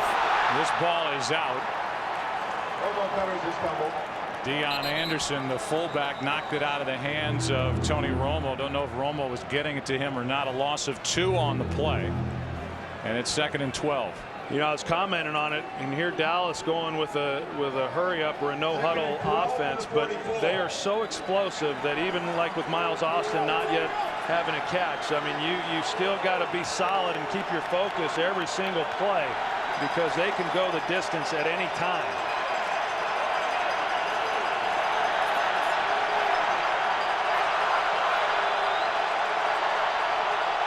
Second down and 12. Little roll to the right, and the pass for Roy Williams dropped it. A chance for a big play, and Roy Williams has it go right through his hands. It's 3rd and 12. Yeah, pretty good design here by Dallas. They put Patrick Creighton. They're going to run him into the flat, or excuse me, him into the flat here, and then you've got someone in the hole there with Roy Williams. Patrick Creighton comes out to the flat. That holds Tramon Williams there in the corner just enough to where Roy Williams able to get in that void in front of the safety, and Roy Williams just unable to make the catch. So a drop. He had a catch and then a fumble earlier. It's 3rd and 12. Pressure on Romo. Steps up and hits Choice in stride. Ball comes out, and they're saying Choice was down, and that would mean first down for Dallas at the 35. There's a flag down near midfield, and it's an offensive pass interference call.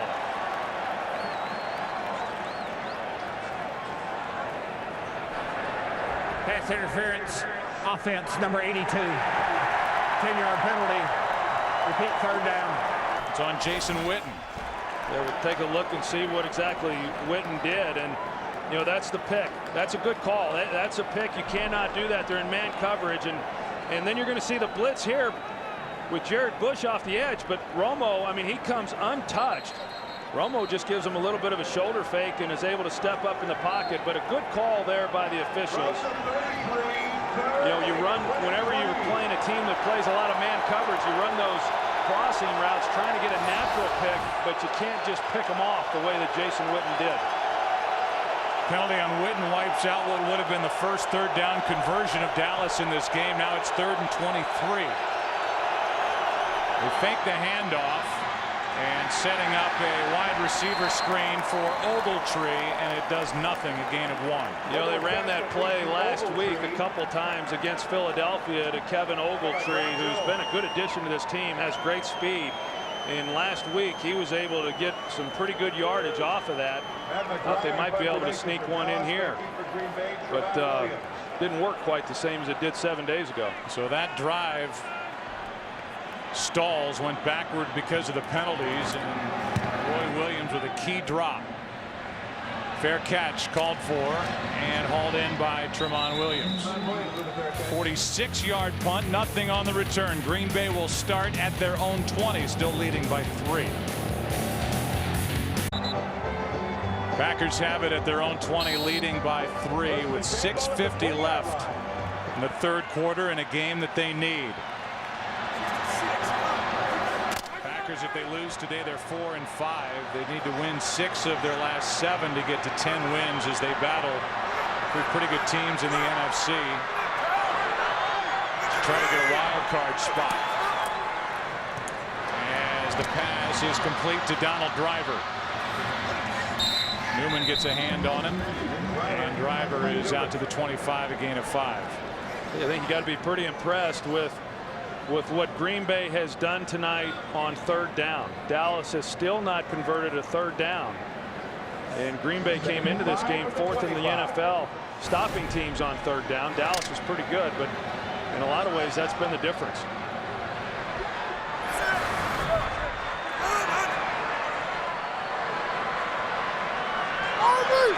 Second down and 5. Pass is complete. That's Driver. Brooking downfield to help on the tackle. Mike Jenkins missed initially, and Driver is out to the 35, and Jenkins is hurt. Jenkins, who has really improved at cornerback, and his improvement has allowed Dallas to do a lot more up front with pressure, knowing that Jenkins can hold up, and now he's holding that left shoulder or favoring that left arm, and he can't get back to his feet, in some pain with 5:50 left in the third. That's a pretty significant blow if he's not going to be able to finish this ball game. Here's the throw to Donald Driver. They come back to the quick throw to him and just see if he can make something happen. And they were checking Mike Jenkins' left shoulder, and rightfully so. You see him come in there with his left arm, and that's where the injury took place. You know, Mike Jenkins, you know, I'm not sure if he's their best corner, you know, when you compare him with Terrence Newman, but he has certainly played the best here over the last several weeks. So we take another look. The Cowboys have already lost their starting right tackle, Mark Colombo, to a broken fibula. Lost in the first half, and there's the missed tackle by Jenkins. And he's still flat on his back inside the 30-yard line. It'll be a first down for Green Bay at their own 35, leading 3-0.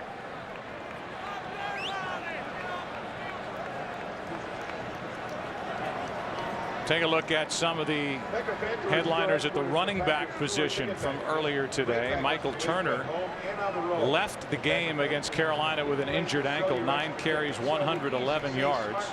Snelling finished that game as the main option at running back for Atlanta. You see another big day for Adrian Peterson. 2 touchdowns, 133 yards. And what a day for Chris Johnson of the Titans. 232 combined yards with what he did on the ground and through the air. And Tennessee now has their 3rd win of the season. They're 3-6.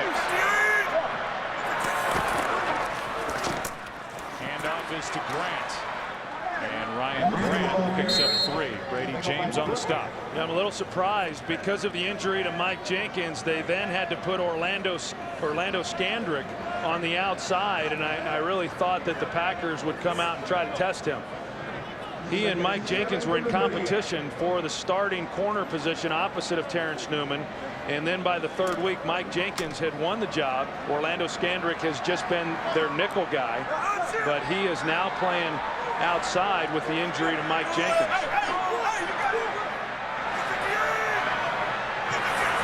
It's 2nd and 7. Rodgers, pass complete. That's Amon Green, brought down immediately by Brooking. What a good play by Keith Brooking, Troy, who has added so much to this Dallas defense. Well, he does a good job of shedding a blocker and then making a play, and as you're going to see Keith Brooking, and he works right through Chad Clifton and then is able to make the play. And you're right, Joe. I mean, he really has become the face of this defense. I mean, you talk about DeMarcus Ware and his impact and what he means to the team. It's tremendous. But this year, it is remarkable in talking with players, the impact and the influence that Keith Brooking has had, not only on the defense, but the entire team. 3rd down and 11. Rodgers throws, and what a throw. What a catch. First down, Greg Jennings. On 3rd and 11, a 14-yard completion for a first down. It's one of the first times tonight I've seen Aaron Rodgers drop back with time and just turn it loose. And a good route by Greg Jennings there in the slot. I mean, an excellent route. He got separation there on Orlando Scandrick, and there wasn't much of a hole there because he had to fit that thing in before Terrence Newman came in to make the hit. But an excellent throw by Aaron Rodgers. 12th first down of this game compared to just 5 for Dallas. Green Bay at zone 48, and Rodgers is sacked for the 4th time today. And the 2nd of the day for DeMarcus Ware. Well, DeMarcus Ware, it looked like Havener was supposed to be there to try to make a play on him, and he's trying to get across, and there was just no chance. I mean, it's a 3-step drop. You don't typically expect to get sacked on a 3-step drop, but because of where Ware came from, he clogged the throwing lane for Aaron Rodgers and couldn't see where it was he was wanting to go with the football. 2 sacks today for DeMarcus Ware, 7 on the season. The guy who had 20 last year. A late handoff to Grant. And Grant picks up 3. Game break time. Here's Kurt Menefee. Well, the Arizona comeback is complete. Down 14-0 at one point. Beanie Wells' 10-yard touchdown score evens things with Seattle 17 apiece late in the 3rd quarter. Joe, Troy, and Pam. All right, Curtin, we look at the NFC West with the Cardinals on top, 5-3, undefeated on the road. 49ers, because of their recent win on Thursday night, they are now a game under 500, and Ken Hamlin has been bothered by a groin injury. He just sat down before the play, and before a 3rd and 13 gets attention from the training staff for Dallas. Jenkins still on the sideline. It's been a painful day for the Cowboys, who trail by 3. It is 3rd down and 13, thanks in large part to that sack by DeMarcus Ware. Hamlin's off the field, as is Jenkins. Scandrick coming on a blitz, and the pass is caught for a 1st down. Donald Lee made the catch. And a 3rd down conversion, a 16-yard completion to Lee. And they bring blitz here.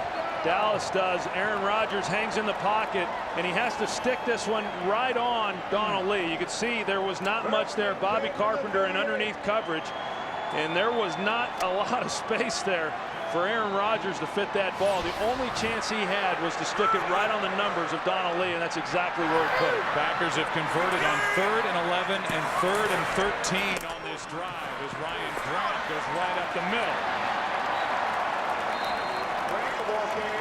Picks up 8. We go back 2 plays. See how Ken Hamlin was injured when he was in on a tackle of Ryan Grant. And Hamlin's still on the bench. Jenkins is over there, and as I mentioned, Dallas has already lost their right tackle Mark Colombo to a broken fibula. This was maybe arguably the healthiest team across the NFL coming into this game.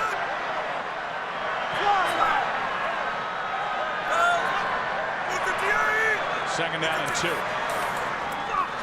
Throw to Nelson, and Jordy Nelson is wrestled to the ground by Newman. 1st down Green Bay and a gain of 9. And here is the injury to Ken Hamlin. In on the tackle of Ryan Grant, and it was down low. They look at his right ankle. So the starting free safety is off the field, as well as the starting cornerback, Mike Jenkins.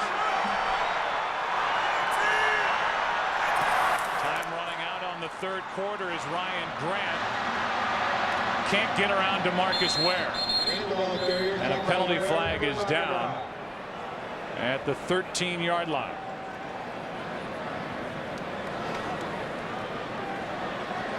Flag is down in the secondary. We'll get the call, and Hamlin limps off. Ely used to hands to the face. Number 32 of the defense. 5-yard penalty, automatic 1st down. That's Scandrick, who took the place of the injured Mike Jenkins. Right to the face, easy call. You know, it's a little different when you're accustomed to playing inside, then all of a sudden you have to go outside. The angles, everything changes a little bit. It'll be a first down for Green Bay with a ball at the 16 of Dallas. As we go to the 4th, back after this from your local Fox station.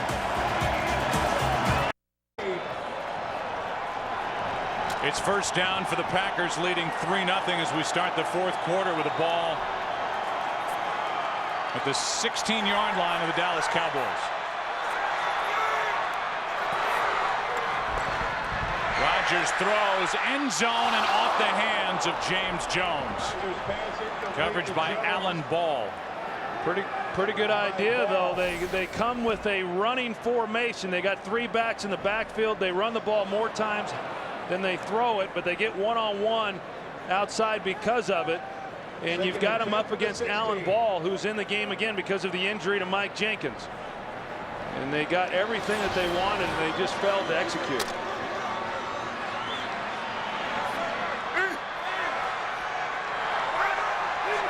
Now it's Ball and Jones to the near side of the field on 2nd and 10. First time in the red zone for Green Bay in this game. Over the middle, pass broken up. Penalty flag as Donald Driver was interfered with by Scandrick. I'll tell you, Scandrick has been on Donald Driver when he's been in the slot throughout this game, most of the time in man-to-man coverage. Pass interference, defense number 32. Automatic first down. And there's been a lot of contact throughout the game. You see a little pivot route there. He got him with his right arm, and that's why it came from the back judge there when the flag was thrown. The guy right there did not make the call. But the official there in the end zone saw the right arm, and that's what got Scandrick the flag. So with Hamlin and Jenkins still out, it's a first down for Green Bay. Rodgers pulls it back and now goes to the corner of the end zone and throws it away in the direction of Greg Jennings to the field and Pam Oliver. Yeah, Joe, the Cowboys secondary getting depleted. Ken Hamlin, you saw him walk into the locker room. He was able to do so on his own. Meantime, cornerback Michael Jenkins got a knee to his left biceps. They put a sleeve on it, but Jenkins has taken a seat on the bench and doesn't look like he's going anywhere anytime soon. Joe? All right, Pam, thank you. 2nd down and 10. Alan Ball even limped off a moment ago.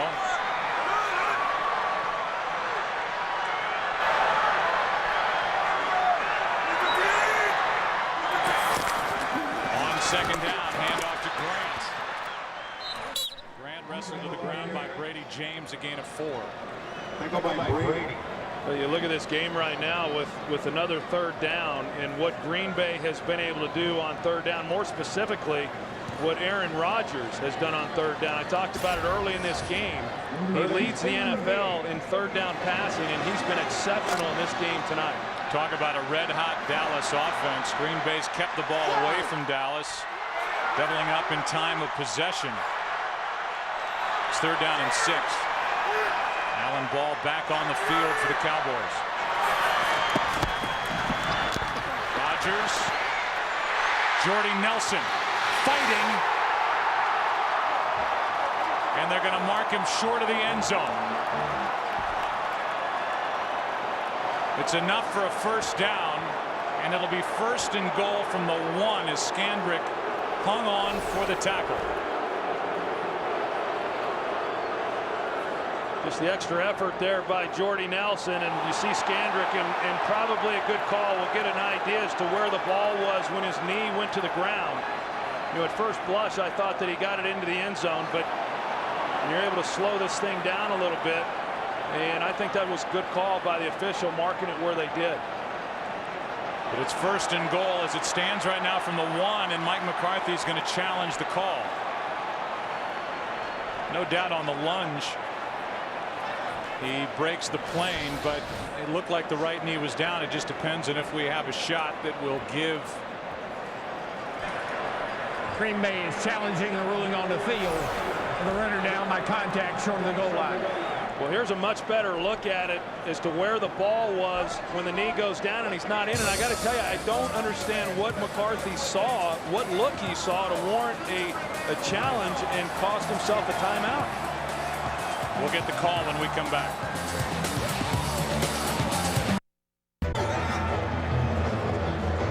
Here comes a call from Jeff Triplett.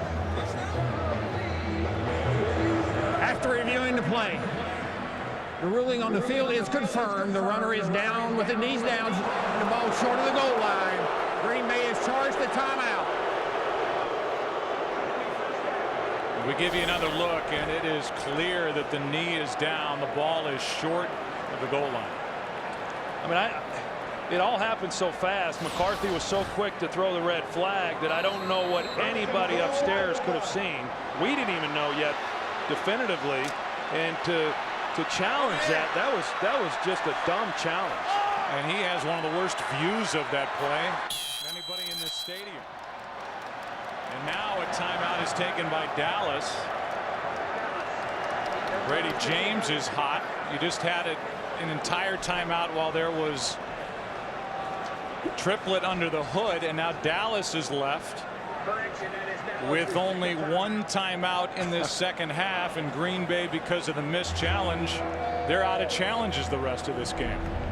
Well, yeah, I mean, I don't understand the challenge, and then for Dallas to have to call a timeout after all that time had elapsed.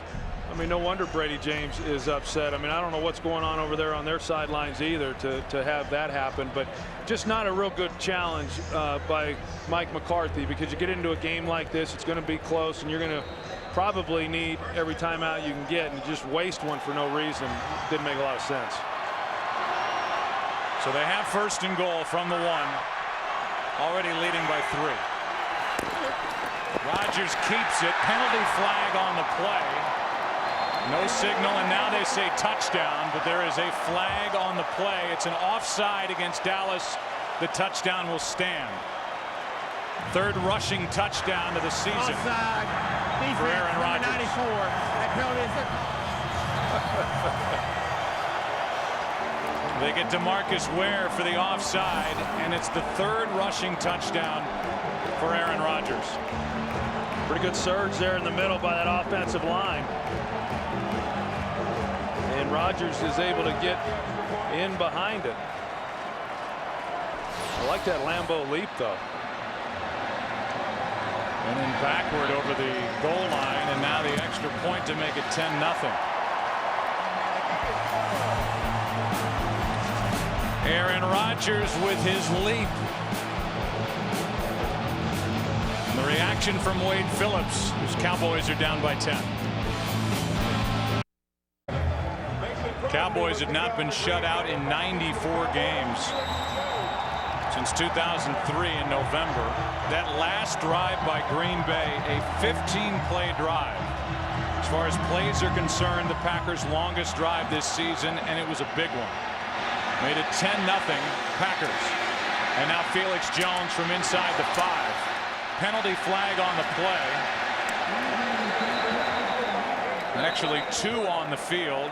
Havener on the tackle, a return of 18 yards by Felix Jones. And that last drive by the Packers.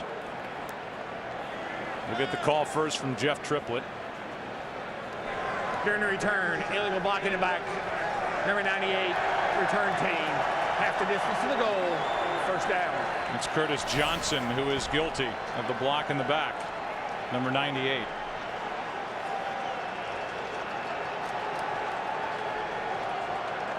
So they called the penalty on that block, and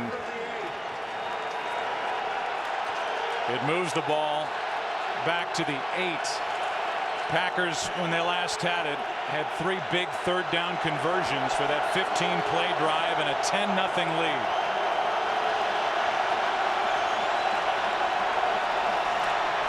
Romo throws and completes to Roy Williams, who has a key drop in this game and a fumble. Bigby on the stop.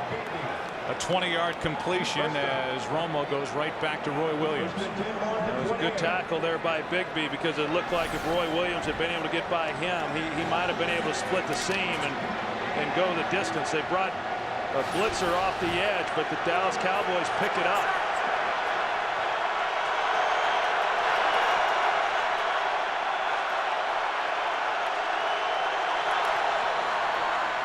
Handoff is to Felix Jones over the right side, and the rookie Brad Jones on the tackle, a gain of 4.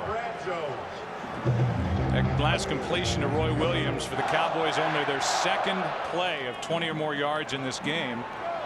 The other was the 41-yard catch and then fumble by Roy Williams in the first half. It's 2nd and 6. When you look at the difference right there, it's remarkable that Green Bay is just leading by 10 points. I mean, absolutely dominating the time of possession, and that's largely because Dallas has failed to convert on a 3rd down.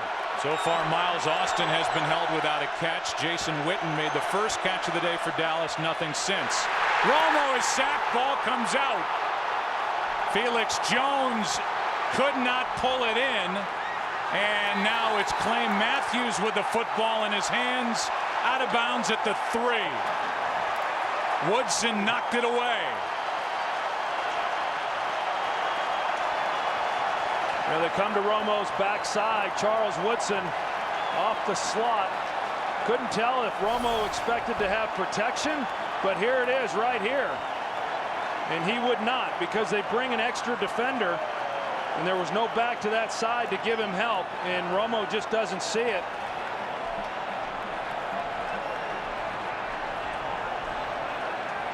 Charles Woodson, I tell you, he's a heck of a cover guy. He's very good with the blitz. He's great in run support. He's been a great addition to this Packer team since he got here 3.5 years ago. A great play there by him. That is the 5th time Tony Romo's been sacked today. Woodson gets him. Then Felix Jones had a chance at the recovery. Had it for a moment. And then Johnny Jolly on the wrestle knocked the ball out. And Wade Phillips, I think this is a good challenge. I think he's going to challenge that Felix Jones had the ball, was on the ground, contacted by Johnny Jolly, and then that rollover is what forced the ball out of the arms of Felix Jones. Dallas is challenging ruling on the field of the fumble. We know that the fumble happened from Romo, but it looked like Felix Jones had it for a moment. The question is, did he have it long enough? Was he down by contact? We'll get the call when we come back. We're all in agreement that Felix Jones looked down. Ball was wrestled out. We'll get the call from Jeff Triplett. And now Jeff Triplett is making his way all the way across the field to talk to Wade Phillips. Jones has it, is down, then Jolly rips it out. And we go back to the entire play. I want to show you here. It looked like Flozell Adams, because they're going to turn the line here, and it looked like Flozell Adams, who hangs in the inside, should have gotten off of that block and picked up Charles Woodson coming off the slot. That would then explain why Romo never checked it, because he was expecting it to be protected.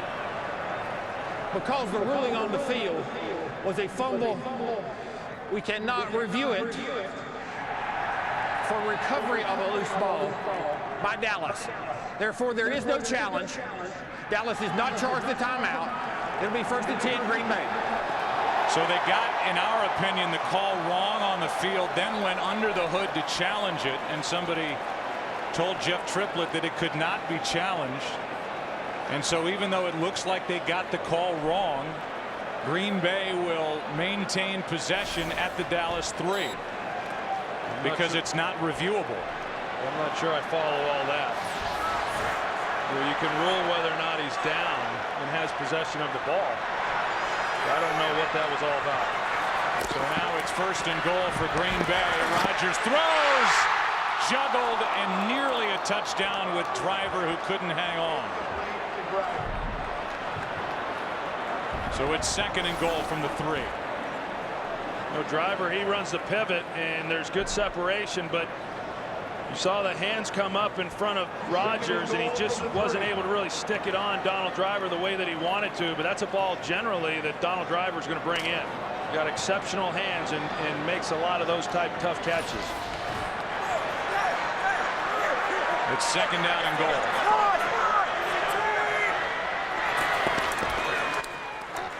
Handoff is to Ryan Grant.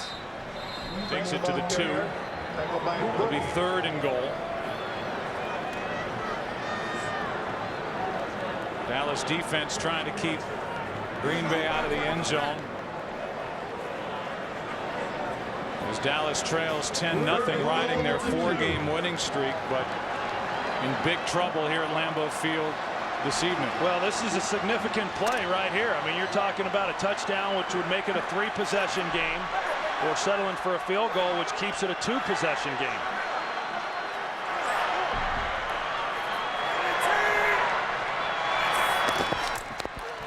Out of the shotgun, it's Havener for the touchdown.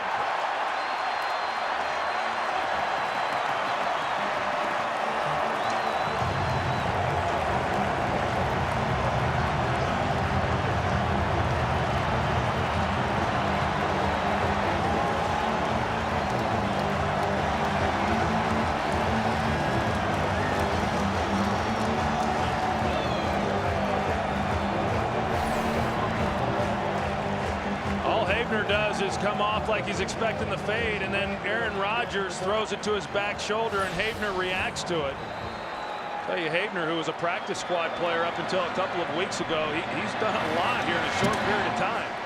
And he has his 4th touchdown of the season. The first-year player out of UCLA. They called it a must-win game for the Packers coming in. So far, so good. Up 17-0.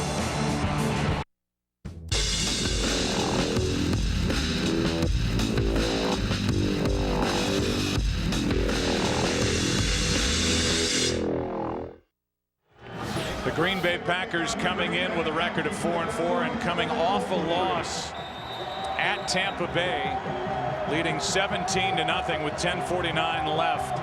Just got off the phone with Mike Pereira, the director of officiating for the NFL, and he confirmed that recovery of a loose ball in the field of play is not reviewable. Only reviewable in the end zone because it involves a scoring play.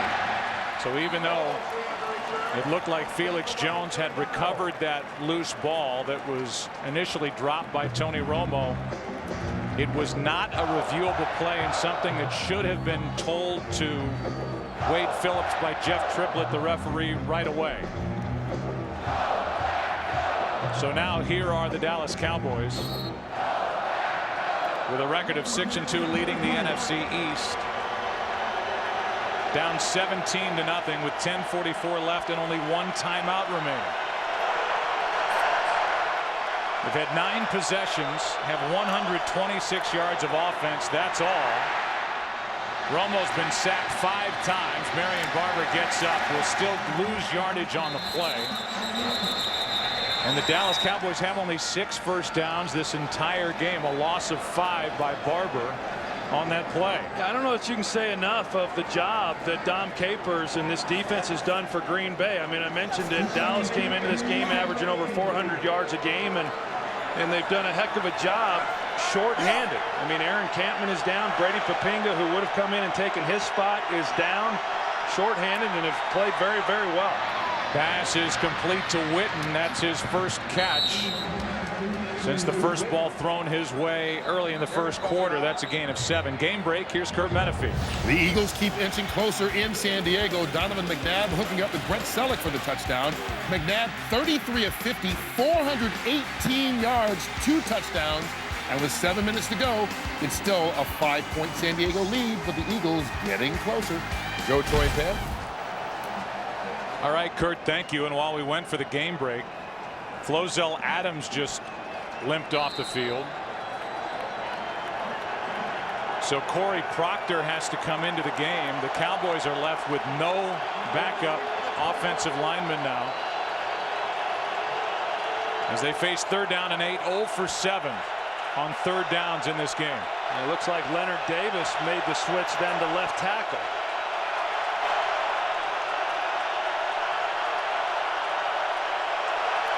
Proctor in at right guard, and Romo throws. Patrick Creighton makes the catch for a Dallas first down up at the 41-yard line. Quite a switch along that offensive line. You bring in Corey Proctor, you put him at right guard, you move Leonard Davis. Now Leonard Davis has moved back to right guard with Flozell back in. Here is Austin with his first catch. And Miles Austin picks up 2. Tremont Williams made the stop. This for Dallas and for Green Bay. Their first of 3 games over 12 days. And for the Dallas Cowboys, they had to look at their upcoming schedule thinking they were looking at maybe a 9-2 start with some off time before a date at home with the Giants. Downfield, this pass is broken up and done so by Nick Collins as he steps in front of Roy Williams. It's 3rd and 8. And Nick Collins, he's out on Roy Williams because of the corner blitz. And it looked like if Tony Romo had been able to get the ball out a little bit further, Roy would have had a chance to make a play. But Nick Collins doing a good job of staying with it and laying out. So he even had a chance to intercept that pass. So it's 3rd and 8.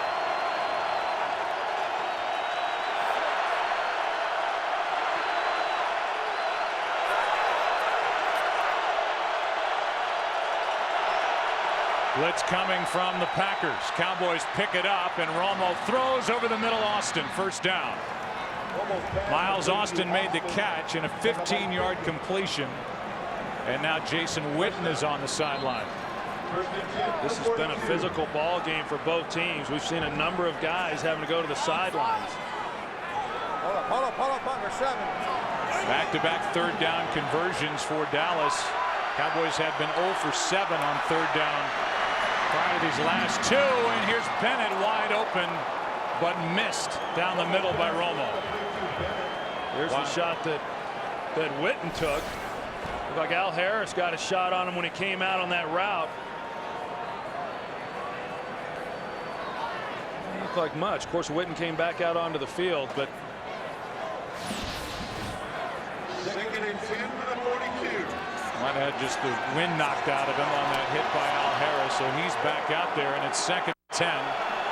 Missed chance there for a quick strike from Romo to Martellus Bennett down the middle.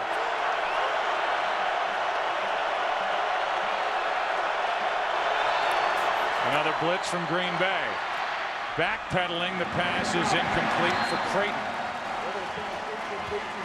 Romo threw it as he was moving backward. It's 3rd and 10. I tell you, for a defense that had problems coming into this game as far as getting after the quarterback and getting pressure on the passer, they've done a good job here in this game. I mean, we've seen a number of times now with Romo. Of course, now they're in passing downs and the Packers are able to just pin their ears back and come, but they've been able to get home a number of times and force Romo to get the ball out of his hands. 5 sacks in this game for Green Bay. Getting pressure without Aaron Campman in the lineup. Out with a concussion. That's tipped and incomplete. It's 4th down. Johnny Jolly, we've said his name plenty today. Got his hands up. Got his hands on that pass. Tipped it, and it's 4th down. Well, I think we've got to give credit to this group. Johnny Jolly, Cullen Jenkins, Ryan Pickett, you know, the whole group along that defensive front for the job that they have done, because they've dominated the line of scrimmage. Defensively overall, they've been outstanding. But to be good as a group, you've got to be good up front. And they have been. There's Aaron Campman out with his concussion. 4th down.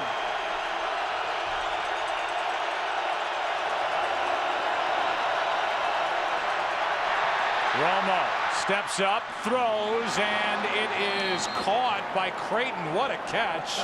And what a throw by Romo as this drive continues. I thought the coverage was outstanding. And for Patrick Creighton to come down with that ball, and like you said, Joe, the throw, pretty remarkable that Romo was able to fit that one in. 14-yard completion on 4th and 10. And now a challenge by Mike McCarthy. He threw the challenge flag. Green Bay is challenging the ruling on the previous play of a completed pass. By my count, this is the 3rd challenge. by Mike McCarthy, and he was unsuccessful on the last one. Clay Matthews rolling around, and there's the throw that Tony was able to make. This is the third challenge by Mike McCarthy, and Jeff Triplett's under the hood, but they don't have a challenge. Well, someone needs to tell these officials, because I agree with you. I thought that he had exhausted his challenges and was shocked that he was throwing the red flag, and yet Triplett's under the hood checking it.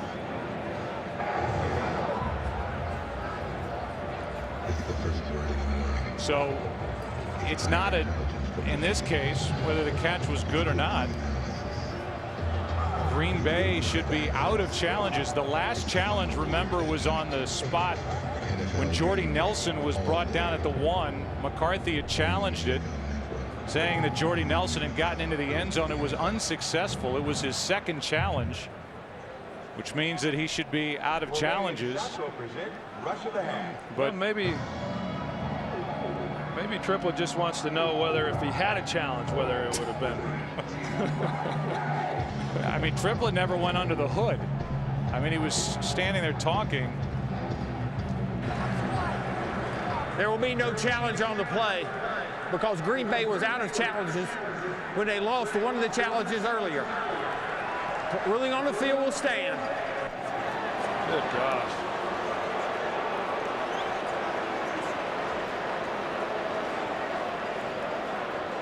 So that's twice now that Jeff Triplett has gone under the hood when he shouldn't have.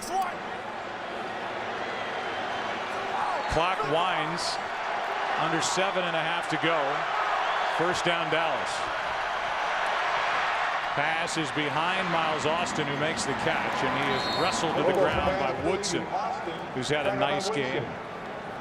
5-time Pro Bowler, including last year, a gain of 4.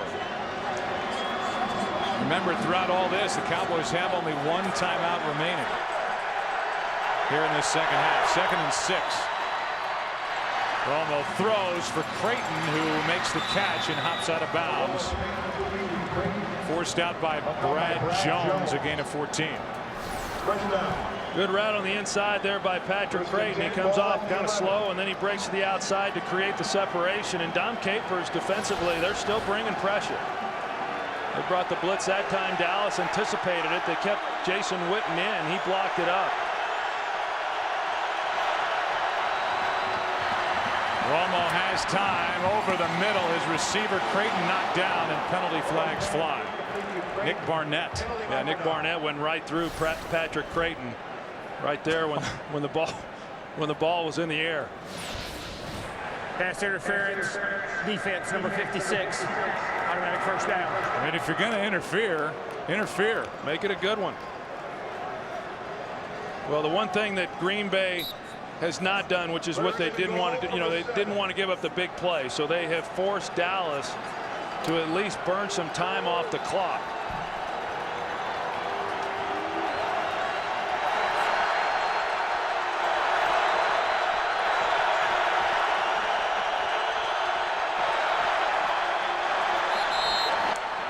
And now with the Packers calling for flags.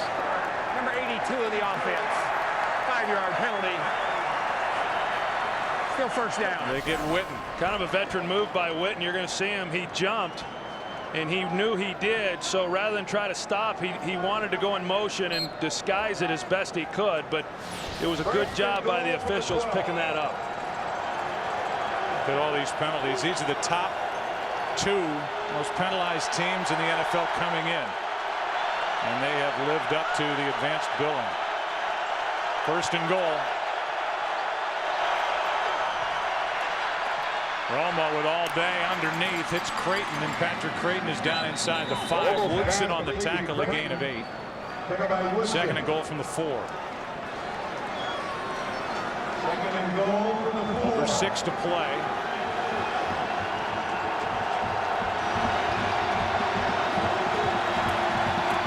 Romo throws, end zone, incomplete for Miles Austin without Harris. Incomplete to Austin. Covered by Harris. 3rd and goal. Roy Williams, when he got to the line, he didn't really know what route it was that Tony Romo was asking him to run. You see, after the play, he kind of looked at Romo with his hands out saying, I couldn't understand what you were telling me. And on the outside, Al Harris maybe got away with something. 15th play of this drive. The Cowboys have 2 third-down conversions and 1 fourth-down conversion.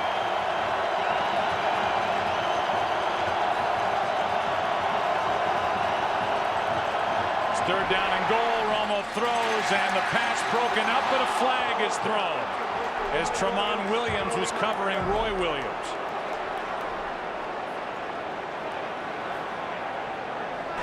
Pass interference, defense, number 38. While the foul occurred in the end zone, it'll be first and goal at the 1. On the back end of that, Romo just gets it out of his hands before Clay Matthews comes off the edge and puts him to the ground again, and a good call. And Tramon Williams was actually in pretty good position to start out. If he had just held his ground and jumped inside a little bit harder, he would have been able to keep Roy Williams from finishing that route.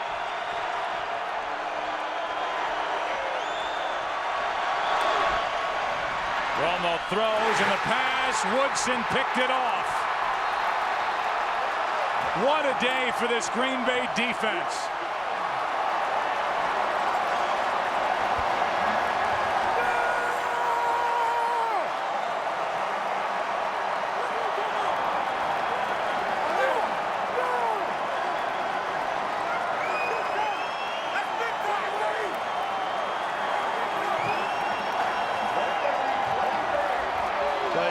That's just a great play by a great player. You know, Charles Woodson was talking about it. That's his 24th interception since he came here to Green Bay 3.5 years ago, and just an excellent play on his part. Good coverage. He's on Jason Witten, the ball a little bit behind, which allowed him then to lay out and make that play. But, you know, time after time since he's been here in Green Bay, before he got here, heck, I, along with a lot of other people, thought his career was about over, but it was just starting. He has been absolutely outstanding in a Packer uniform. Jordy Nelson. Jenkins on the stop. You're right. I mean, the stats for Charles Woodson are eye-popping since he's come to Green Bay. From 98 through 2005, and now Jenkins can't get up again. 17 interceptions in 106 games. Since he's come to Green Bay, you said it, his 24th interception in just 55 games. I mean, he has become, and there are very few difference-making cornerbacks in the NFL, but he is that as he gets his 41st in his career, and it basically seals the effort here today as Green Bay takes over up 17. Well, here's another look at it, and the rollout with Romo, and just a heck of a play. I mean, you say, yeah, his 41st interception, but his 24th in just the short time that he's been here in Green Bay. And I know when it ended for him there in Oakland, you know, he was winding down, and you just thought, well, you know, injuries and things had occurred. You thought he was kind of done. And I mean, he is a heck of a player. He plays inside in the nickel packages. He plays outside. He's a great man cover guy. But the thing I'm most impressed about when I watch Charles Woodson is he will actively go look to get involved in the run game and tackle running backs, and you don't see a lot of that from great cover corners like he is. Tony Romo threw his 9th career red zone interception as Ryan Grant has a first down for Green Bay. I started to allude to this earlier. Here's Dallas, Troy, coming into this game. They're 6-2. They lead the NFC East. They've got a 4-game winning streak. They've got 3 games over 12 days starting here today. This was a challenge they knew coming in. They have not met the challenge here at Lambeau, but they have a home game against Washington next Sunday and then a Thanksgiving Day game against Oakland. So they were thinking, well, we have a shot to be 9-2 as we look ahead with extra time off before the Giants game first weekend in December as Ryan Grant picks up 1. You know, and I think you talk about Dallas and their schedule, and then, you know, of course, Green Bay. I mean, the schedule that they have coming up as well, hosting San Francisco here next week in Detroit. So, you know, there are no easy games in this league, as we well know, but at 4-4 and playing a good Dallas team, this was an important win to get going and get back on track with those 2 games. It's not inconceivable now to think that they'll be 7-4 when they go in, or when they host anyway, Baltimore, which will be another tough game for them then. 2nd down and 9.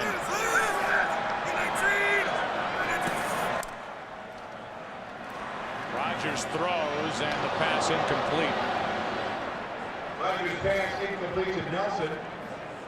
Fox's football coverage does not end when the games are over. Afterwards, stick around for the OT. Kurt, Terry, Howie, Michael, and Jimmy bring you exclusive interviews, extended highlights, and reveal the new BCS standings. America's #1 post-game show, the OT, presented by Lowe's, coming up after the game, only on Fox. The overall picture in the NFC looks a lot better at the end of the day for the Green Bay Packers as well.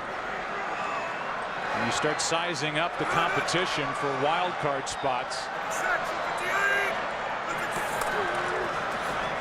As Ryan Grant carries it, penalty flag is down on the play. They, in essence, the Green Bay Packers trail. Holding, number 63 of the offense. Half the distance to the goal, still 3rd down. It's the 5th offensive holding penalty called on the Packers today. But in essence, in the division, that doesn't seem realistic for Green Bay to overtake the Minnesota Vikings. They lost both games to Brett Favre and the Vikings. It's basically a 4-game lead for Minnesota within the division because of the tiebreakers. But then you look overall in the NFC. Dallas will be 6-3. Philadelphia, depending on what they do, and they're trailing at San Diego, they could be 5-4 at the end of the day. The Giants have 5 wins. Atlanta lost today. They're 5-4 as they lost to Carolina, and the Packers at the end of the day would be 5-4 and looking a lot better at the end of this Sunday. And better because this game very easily could come down to, you know, playoff implications on a tiebreaker if in fact Dallas were looking at having to get in as a wild card. It's 3rd down and 17, and Ryan Grant carries over the right side, picks up 4 yards. Brooking on the stop. They go back Brooking. And we look at the Dallas day. Started with a missed field goal of just 38 yards by Nick Folk. Put the ball on the ground. Tony Romo was sacked 5 times in this game. A drop by Roy Williams, a fumble by Roy Williams, that fumble by Romo, and then the interception staring down Witten, picked off by Charles Woodson. Dallas just used their final timeout to stop the clock with 3:31 left. And you can look at it. I think that top figure doesn't necessarily go into the miscue category. I think you have to credit this Green Bay defense, which had only 13 sacks all season, was taking on this big Dallas Cowboys offensive line. They had 5 on the day, with a chance for more to come as the rest of this game will unfold with 3.5 remaining. Packers had only 3 sacks in their last 3 games total, and they have 5 to this point. Kapanos will punt it. Patrick Creighton is waiting deep.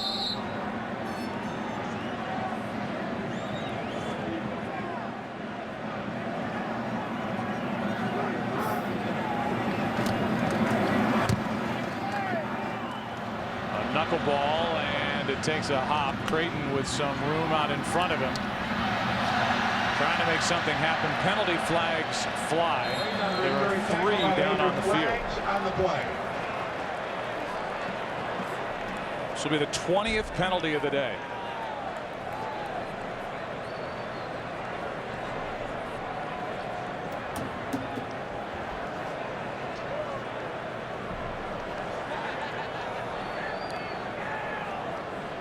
.317 remaining, and we'll get the call from Jeff Triplett, who has been busy. There are 2 fouls on the play for blocking in the back. Number 85 The return team, that penalty is declined. Illegal block in the back, number 98, return team. That penalty is accepted, 10 yards. First down. That's another one on Curtis Johnson. See Curtis Johnson coming in, and he's getting good at that move right there. Unfortunately, it's illegal. And it moves the ball back to the 37-yard line of the Cowboys. Mentioned that Dallas will be at home next Sunday to take on Washington. Green Bay will host the 49ers. Now that Washington game just took on a little more interest next week. Washington beat Denver today. Romo escapes and doesn't really slide. He gets pushed to the ground by Nick Collins. First and 10 to the 49. We welcome in a new audience, and if you haven't been paying attention to what's going on here at Lambeau Field, look at the top of your screen. 17-0. Green Bay on top. Dallas came in riding a 4-game winning streak. Green Bay needed this game, and they're going to take it as that pass is broken up in the direction of Patrick Creighton. Here is our game summary. Tony Romo, 18 of 30, 189 yards and an interception. For Dallas, 214 total yards. They came in the number 3 overall offense at over 400 yards a game. They've allowed 5 sacks. Rodgers has had a very good game, and Charles Woodson, 2 forced fumbles and an interception. Part of a very good effort by this Green Bay defense.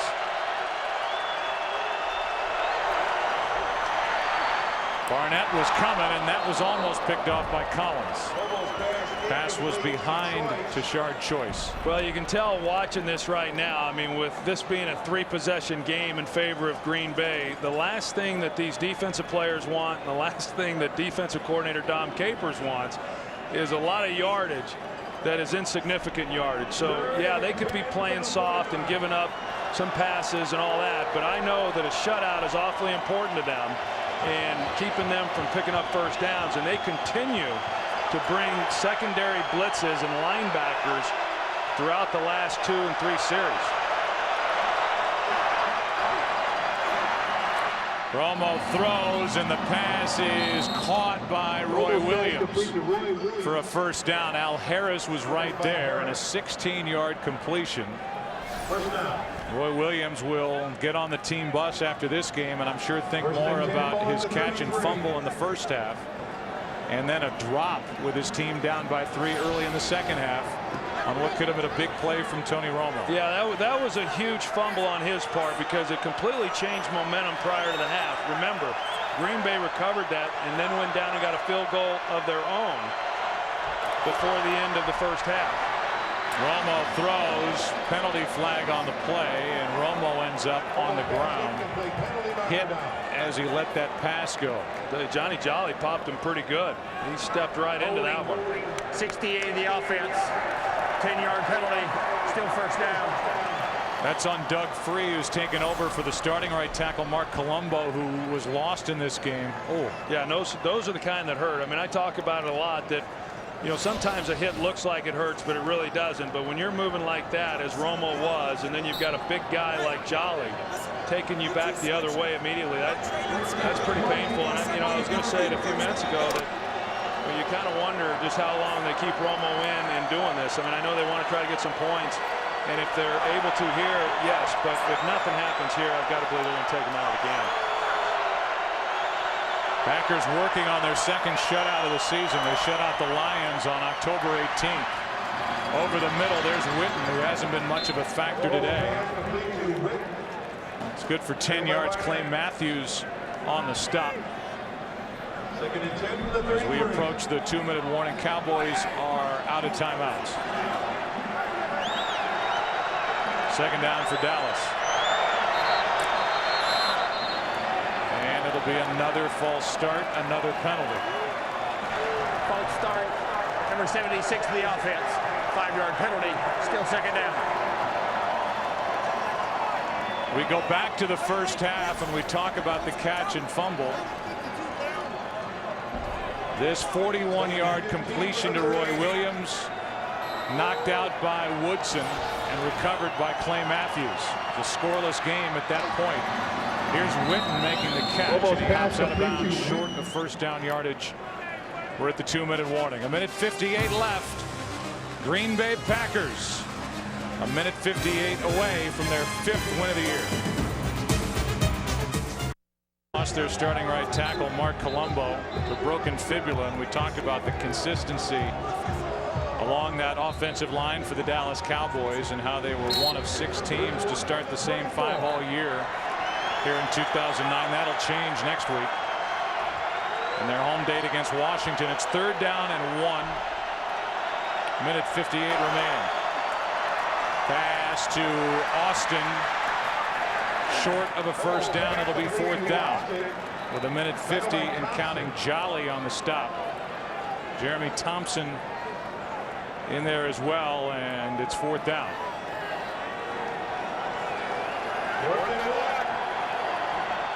Romo keeps it, tries to pick it up himself. He gets bent over backward. It depends on the spot, and they're already saying first down Dallas. I'll tell you what, Tony Romo has taken a lot of hits here on this last possession for a team that's trying to put some points on the board with no timeouts and very little time on the clock.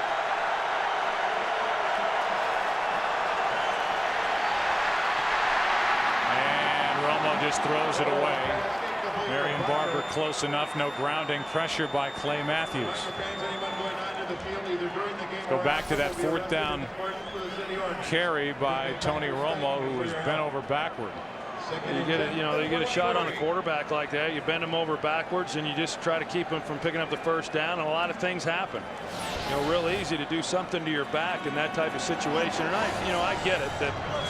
Everybody's competitive, and you never give up and all that, but they'd have to score here and get an onside kick, another touchdown, and get another onside kick, and do it all with no timeouts and really no time.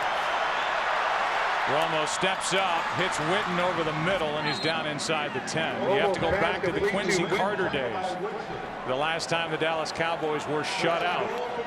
And now they're set up at 1st and goal from the 9, trying to at least avoid that.